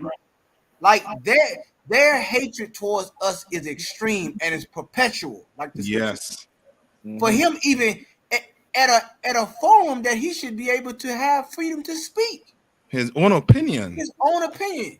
Yeah. I mean, we can talk about musical theory. We can talk about a theory of law. All these theories, the theory of dark matter, the theory of relativity, all these theories we can discuss. But the theory of us being oppressed, which is really practical, which is really the reality, we can't talk about. Right. You understand? You can talk about a comic book. You can talk about an alternative goddamn universe. Right. Where black people don't exist. Yep. But you can't talk about reality. Nah. For what? That's for what? I yield. You know, it's just to tell the so-called Jewish man, you know what I mean, not to worry about, you know what I mean, what Hitler did to them, to forget about it. You know what I mean? And then tell them leave the country. Yeah. You know, it's that. But they'll tell us these things. You know what I mean? They'll tell us these things, man, because they know, you know what I mean, we don't have the power to fight back. You know what I mean? But I yield. They're gonna look, the Lord is gonna run them off the earth. You understand what that Benjamin song? I'm gonna put on the iron shirt and chase the devil out of. He gonna chase the devil out of the earth. I gotta quote some of my Benjamin brother, man. I've been jamming that record. You know, I'm gonna put on an iron shirt and chase you out the earth. Yeah, that's what our king gonna do. Yeah, you understand? He a fugitive. He gonna run to Mars if he can try to get away from Christ.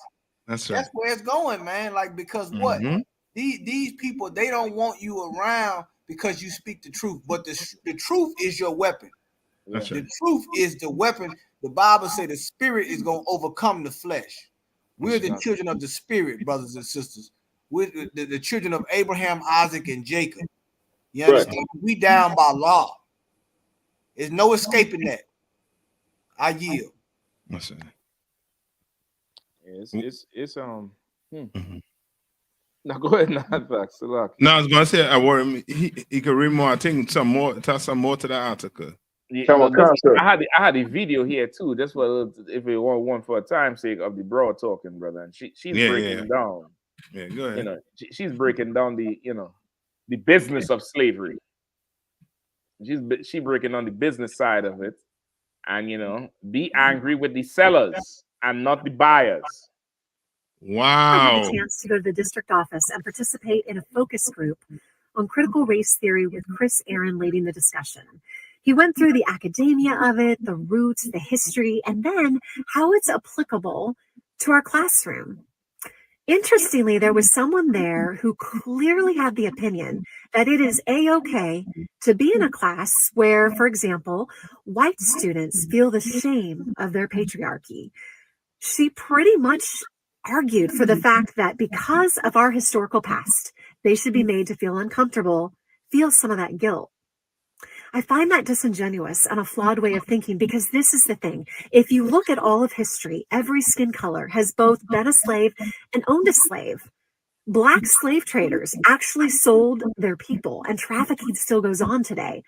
It's all wrong on every level. Now, I am all for discussions that aren't censored. However, it is important for our students in a classroom to not feel like they're the oppressed or the oppressor. That is dividing within an ideology that does not educate.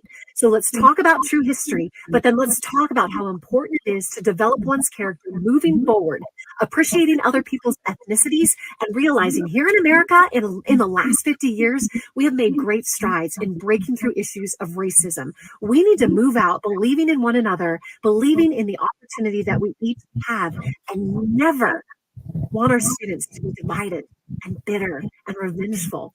That's not the right way to educate our kids. And it's why we're talking about this issue at TVUSD. So please come on out Wednesday night, 5:45 p.m. to hear the experts and have your questions.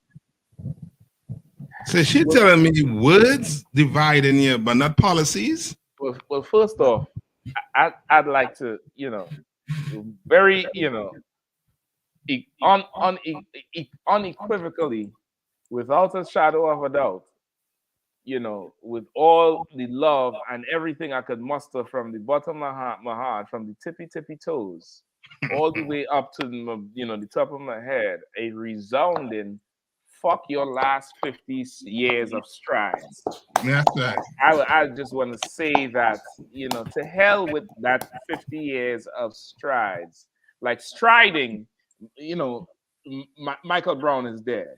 Eric Garner is dead. Sandra Bland is dead.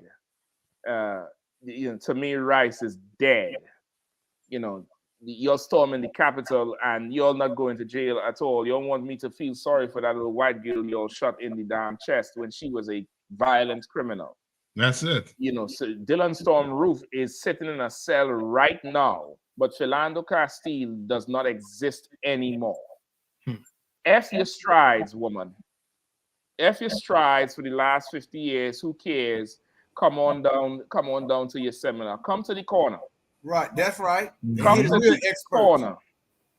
Say again, son.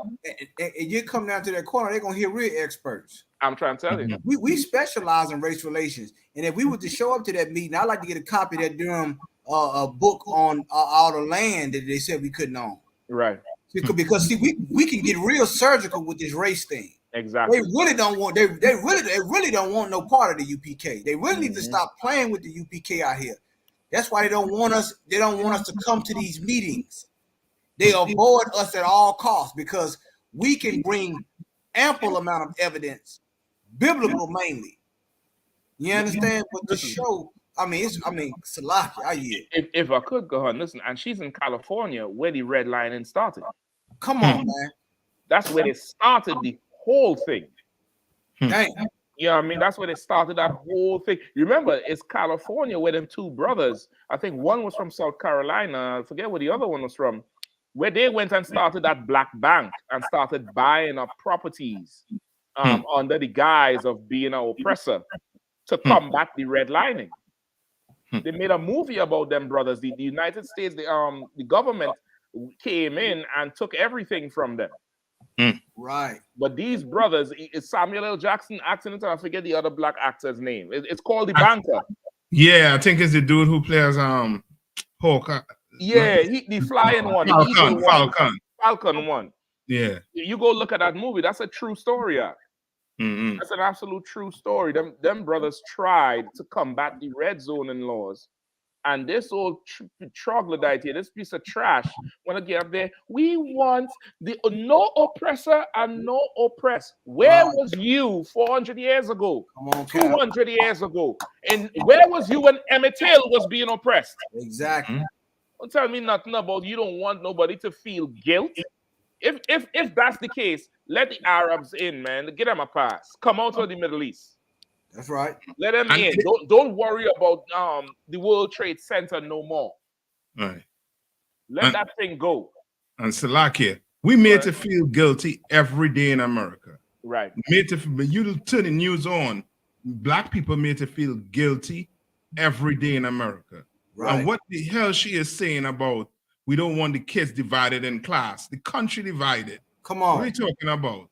You don't want the kids to be divided in the classroom. They're already divided. Before they walk in the classroom, they're divided. Yep. So what the hell are you talking about? You know what I mean? Your country have policies to divide us. Let's talk about that. Right. That's right. Let's talk about the deed that Durham, that's in the books in Durham here about, you know what I mean, the housing policies that was put in place to oppress black people. Right. Those things are real. You know what I mean? Right. You talking about you don't want the kids and them to be separated. They already are. You know what I mean? Go ahead. It's a lot, Cat. What you saying so right, because we living in two different worlds. You act like them kids don't leave their classroom and go back to the ghetto and go back to being called a nigga by somebody that look like you. Right. Like we already divided. This is the divided states of America. It ain't the United States of America no more. Right. They need to quit with that. And then talking about, you got the nerve to tell black people we want to build up your child's character when we have not been made whole in a broken system. That's right. Your curriculum is racism. That's right. You understand? If you want to go textbook racism, we could just talk about the damn holidays, man. But these kids are made to feel inferior by this indoctrination system. And you got the nerve to try to educate us about building character. You talking down, you black. You talking like we didn't have character before we came over to this godforsaken place you call America. That's right. That's right. That's right. You come and no, go ahead, Cap. No, I was just going to tell them, you come to this Passover and you come to Starkville, you're going to see, you know what I mean, the type of black people they had, the type of Negroes they had on that plantation. Right. You understand? Who was skilled. You understand? Like, you know what I mean? We were always, you know what I mean, skilled. You know what I mean? We always had that knowledge. But because of your oppressor, he tried to squeeze that out here. And then he tried to give you his type of schooling, which, you know what I mean, black people, you see what's doing to us. It's destroying us. You know what I mean? Yeah. Like, we came out of slavery and we had tons of Black Wall Street popping up. You understand? After what? 20, 40 years after, and Black Wall Street's popping up all over America. Yeah. You know what I mean? And now you want to come and tell us that we should, you know what I mean, we should just forget about that and now join together with you, and so that you feel good of your history. That's right. Nah. That's right. That ain't gonna work. We ain't gonna join. Yeah. You know what I mean? We're gonna stay separate. You should feel bad, as what Obadiah said. Obadiah said what? Shame shall cover thee. Shame shall cover thee. And they don't want that shame to cover them. They've been running from that shame. They're running from it. But it's going to cover them. It's going to overtake them like a dog overtaking you. Yep.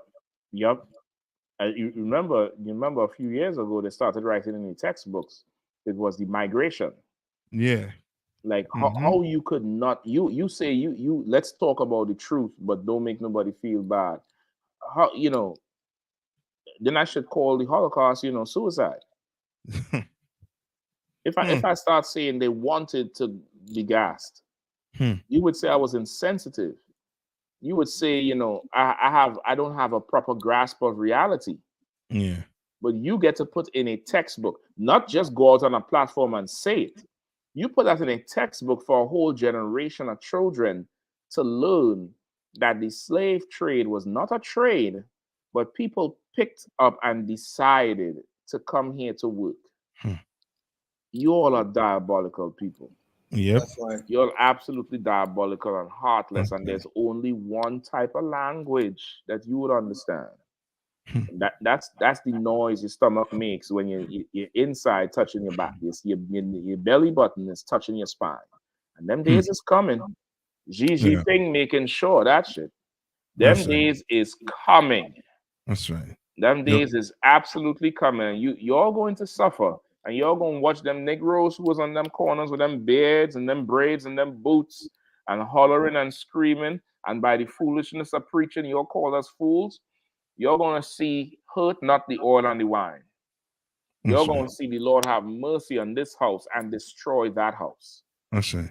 You're going to see that thing is coming. Skinny coming. That's right, for guy boy. Skinny coming for them. Yeah. For them, that's absolutely insane with this broad here, boy. Yeah. And Salakia too. That's like, you know what I mean? That's like you saying Andrew, like them calling Andrew Jackson a patriot, or a patriot. You understand? And then in the same breath saying Hitler is a murderer. Right. You understand? Exactly. When both of them are murderers. That's right. But one you uphold and the other you made to, you know what I mean, to seem like he is, you know what I mean, he's the most evilest person on the planet. Right. But come on. Now, Cap, what you saying is so right. And these kids are able to see it now. Especially with social media and them attending our classes. The Bible said he gonna put it in the mouth of babes. Well, these babes are in these school systems. Yeah. They making a comparison, like you said, Captain. Perfect example. How can Hitler be a henchman and a butcher, but Andrew Jackson be, a noble president, a statesman? Yeah. He on the $20 damn bill. Come on. Salaka, sir. Please, I'll give you one example of what Cap Kahan just said. I have a nephew who's he's in high school. And one of his favorite topics now in high school is social studies and history, because the kids are straight up clowning the teacher during those topics now because of the information that's coming through. So every time there's a conflict in the school, he comes home and he's telling his father all about the conflict and asking questions on how to go back and come back to his teacher. So the whole topic is combative now in the schools. Listen, come on, man. Listen, like some of these kids ain't, doing the hip switchy dance on the TikTok. Some of them is using the internet to get that damn, knowledge and get some wisdom in their head. And the Lord is pouring a spirit on them to step to these oppressors, who want to teach nonsense. You know what I mean? And really, that's what our institutions are supposed to be. It's supposed to be a place where there's challenges to what you're saying. If there ain't no challenge to what you're saying, you don't have no burden of proof, like a court. The burden of proof had to fall with somebody, either the teacher or the student. Somebody gonna have to prove what they're saying and what you're saying. And that young brother there, let Lord be with him all the way into the UPK. Let him go in school and challenge and challenge and challenge. And then, where did you get this knowledge from? I watched the UPK, and that's it. Yep. And that's it. They're going to be banning critical race theory and the ISUPK. It's going to be a ban of all bans. It's going to be a broad ban. You know what I mean? So that's it. That's what we got to deal with, man. Listen, come to the Passover. Segregation is a must. Separation is a must. I just want to answer one question here before we roll. I don't know if this person is still on. What is this? Margoth Medrano. I ain't sure what type of name is it. I can't tell if it's a brother, or it's a sister, or a heathen. Shalom, brothers. If I may know, it's a bit off topic, but may I ask, how do we deal with a loved one who is in critical condition, where doctors give her no chance of surviving past the weekend? So that, okay, no sweat. I'm assuming this person taking classes or something in the school. If anybody want to jump on there, a couple of precepts here. But if any one of you brothers want to, Captain Nafak or Captain Kahan, if you want to, offer up something so they understand it. Either one. If not, I'll go. You too, what? Yeah. Mr. Kahan? Salaki, can you repeat the question, Salaki? No sweat. You were saying, if I may, I know it's a bit off topic, but may I ask, how do we deal with a loved one who is in critical condition, where doctors give her no chance of surviving past the weekend? Salam. Okay.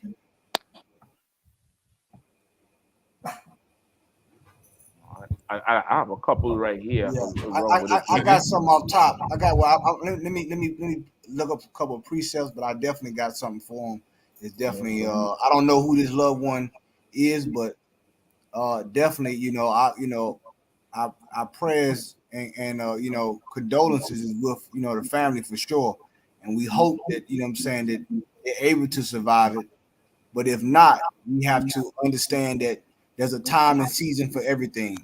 That's right. You know what I'm saying? And everything, just like it's spring now, spring came. It's the same thing with life and death. There's a time for everything, man. But I'm gonna let Captain Shock, you know what I'm saying, give you his precepts. I think I got one or two that I can line up, I can throw up on the Captain Shock. No sweat. Definitely. I just want to get them in just before we roll, because we right at the end here now. But I don't want to. I saw the question earlier. I just didn't want to drop the flow, but I said I'm just get it because this person might be a brother or sister that's definitely in pain, right?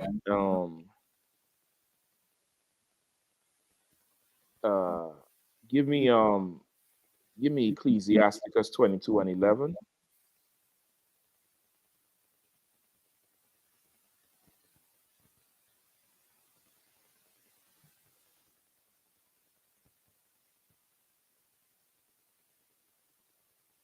Any brother, either Warren or Sawap, and then after that I'll take Ecclesiasticus 7:34.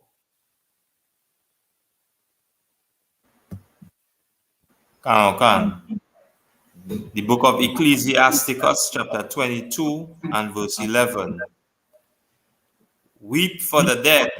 Say it again. Weep for the dead. Say it one more time. Weep for the dead. The Bible said, "Weep for the dead."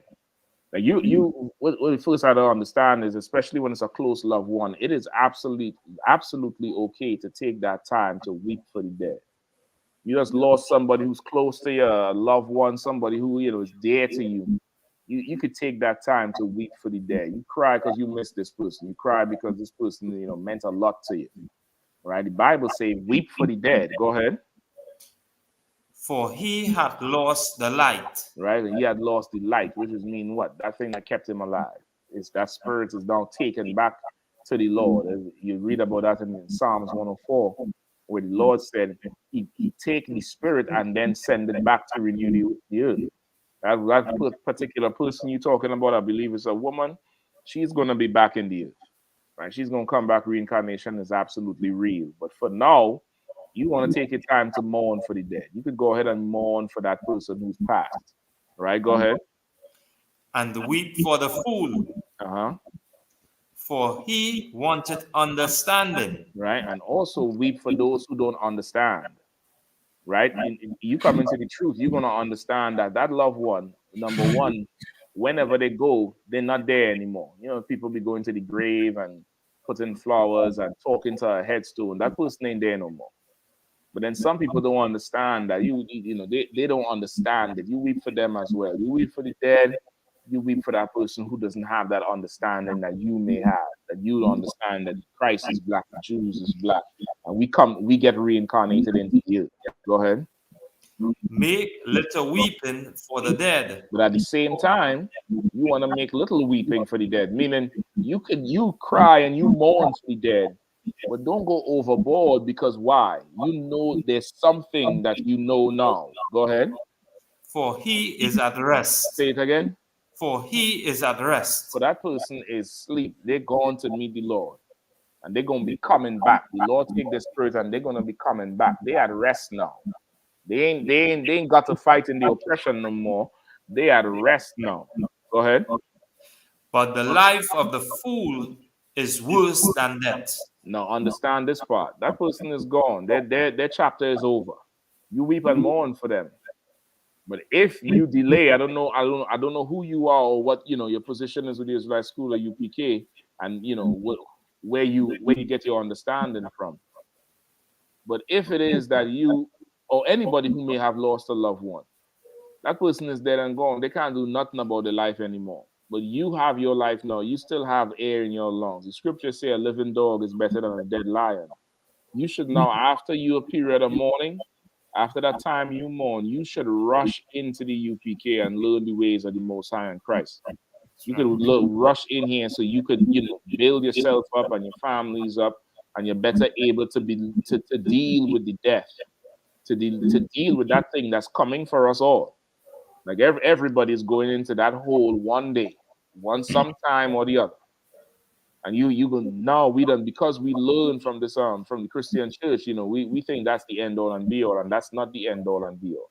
That's You know what I mean? Give me the other one I wanted, brother. 7 and 34. Warren, you got it? Ecclesiasticus 7 and 34. Concept. Ecclesiasticus 7 verse 34. Fail not to be with them that weep. Say it again. Fail not to be with them that weep, and mourn with them that mourn. Fail not to be with them that weep, and mourn with them that mourn.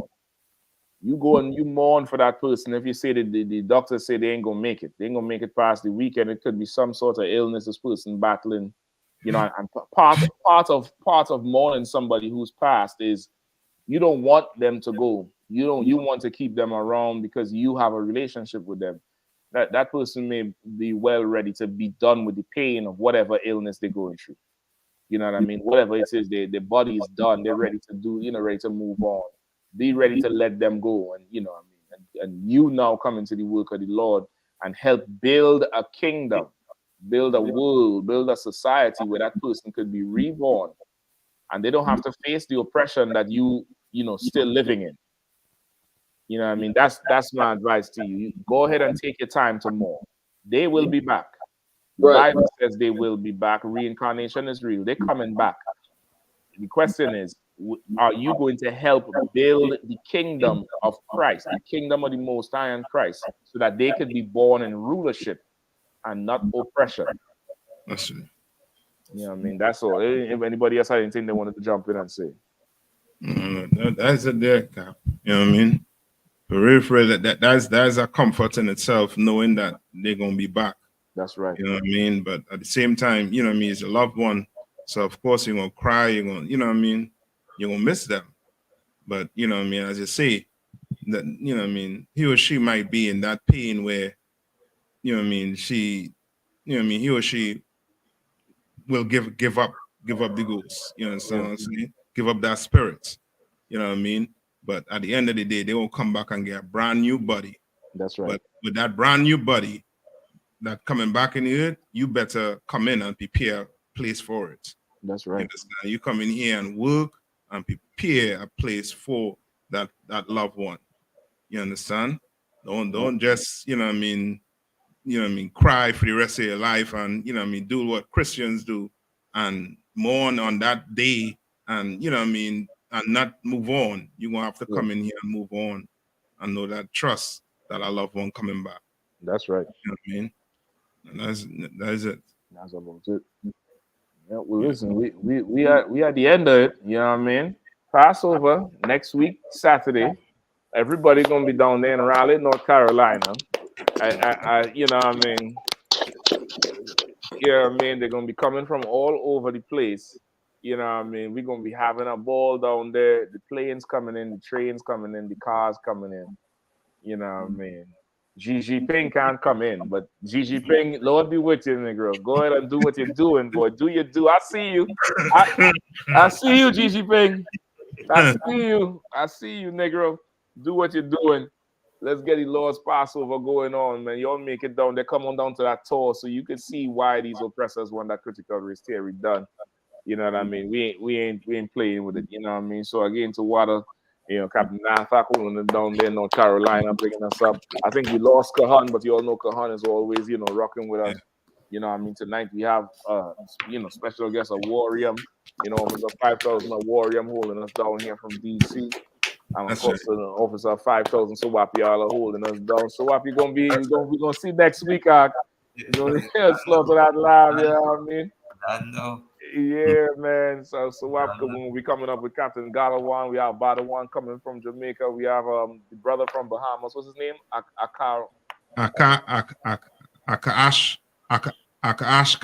Akaashka coming in from Bahamas.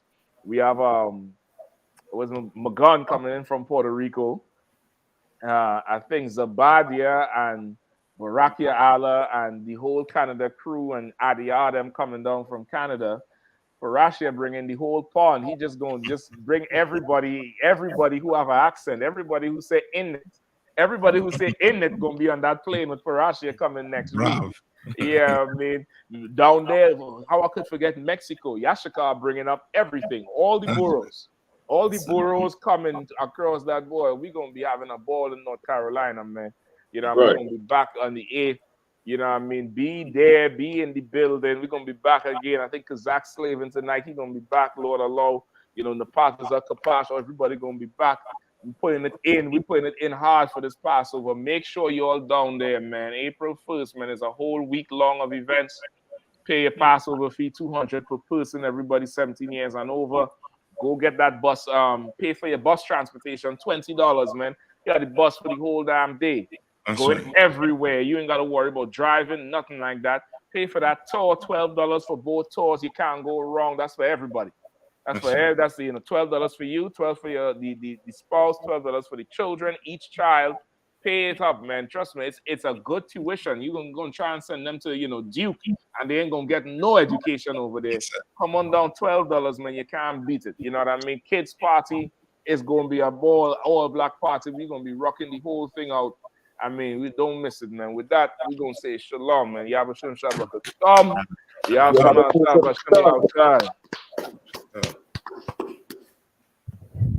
Shalom, Israel. And when I mean Israel, I'm talking about the Black, Hispanic, and Native Indians. The Lord's 54th annual Passover is going down again this year, sundown, April 1st at 500 South Salisbury Street in Raleigh, North Carolina at the Downtown Conventional Center. It's got enough room for all of us. The Lord's 54th annual Passover. Last year, brothers and sisters showed up from all over the world, rocking ancient garments and glorious apparel in order to serve the Most High in Christ. Now, it's that time again. Commander General Yohanna's putting out the decree for all brothers and sisters to show up sundown, April 1st in Raleigh, North Carolina. Join us at the Sheridan in Raleigh, the hotel right downtown. It's at 421 South Salisbury. The Passover is right up the block at the convention center, literally within walking distance. Make sure you pull up. Make sure that you do your due diligence because rooms are going fast and they are limited this weekend. You understand? We have months in advance of preparation. Do not wait till the last minute to get your room. The Lord's 54th annual Passover, Saturday, April 1st in Raleigh, North Carolina. Join us there. It's about time, sending curses to them enemies.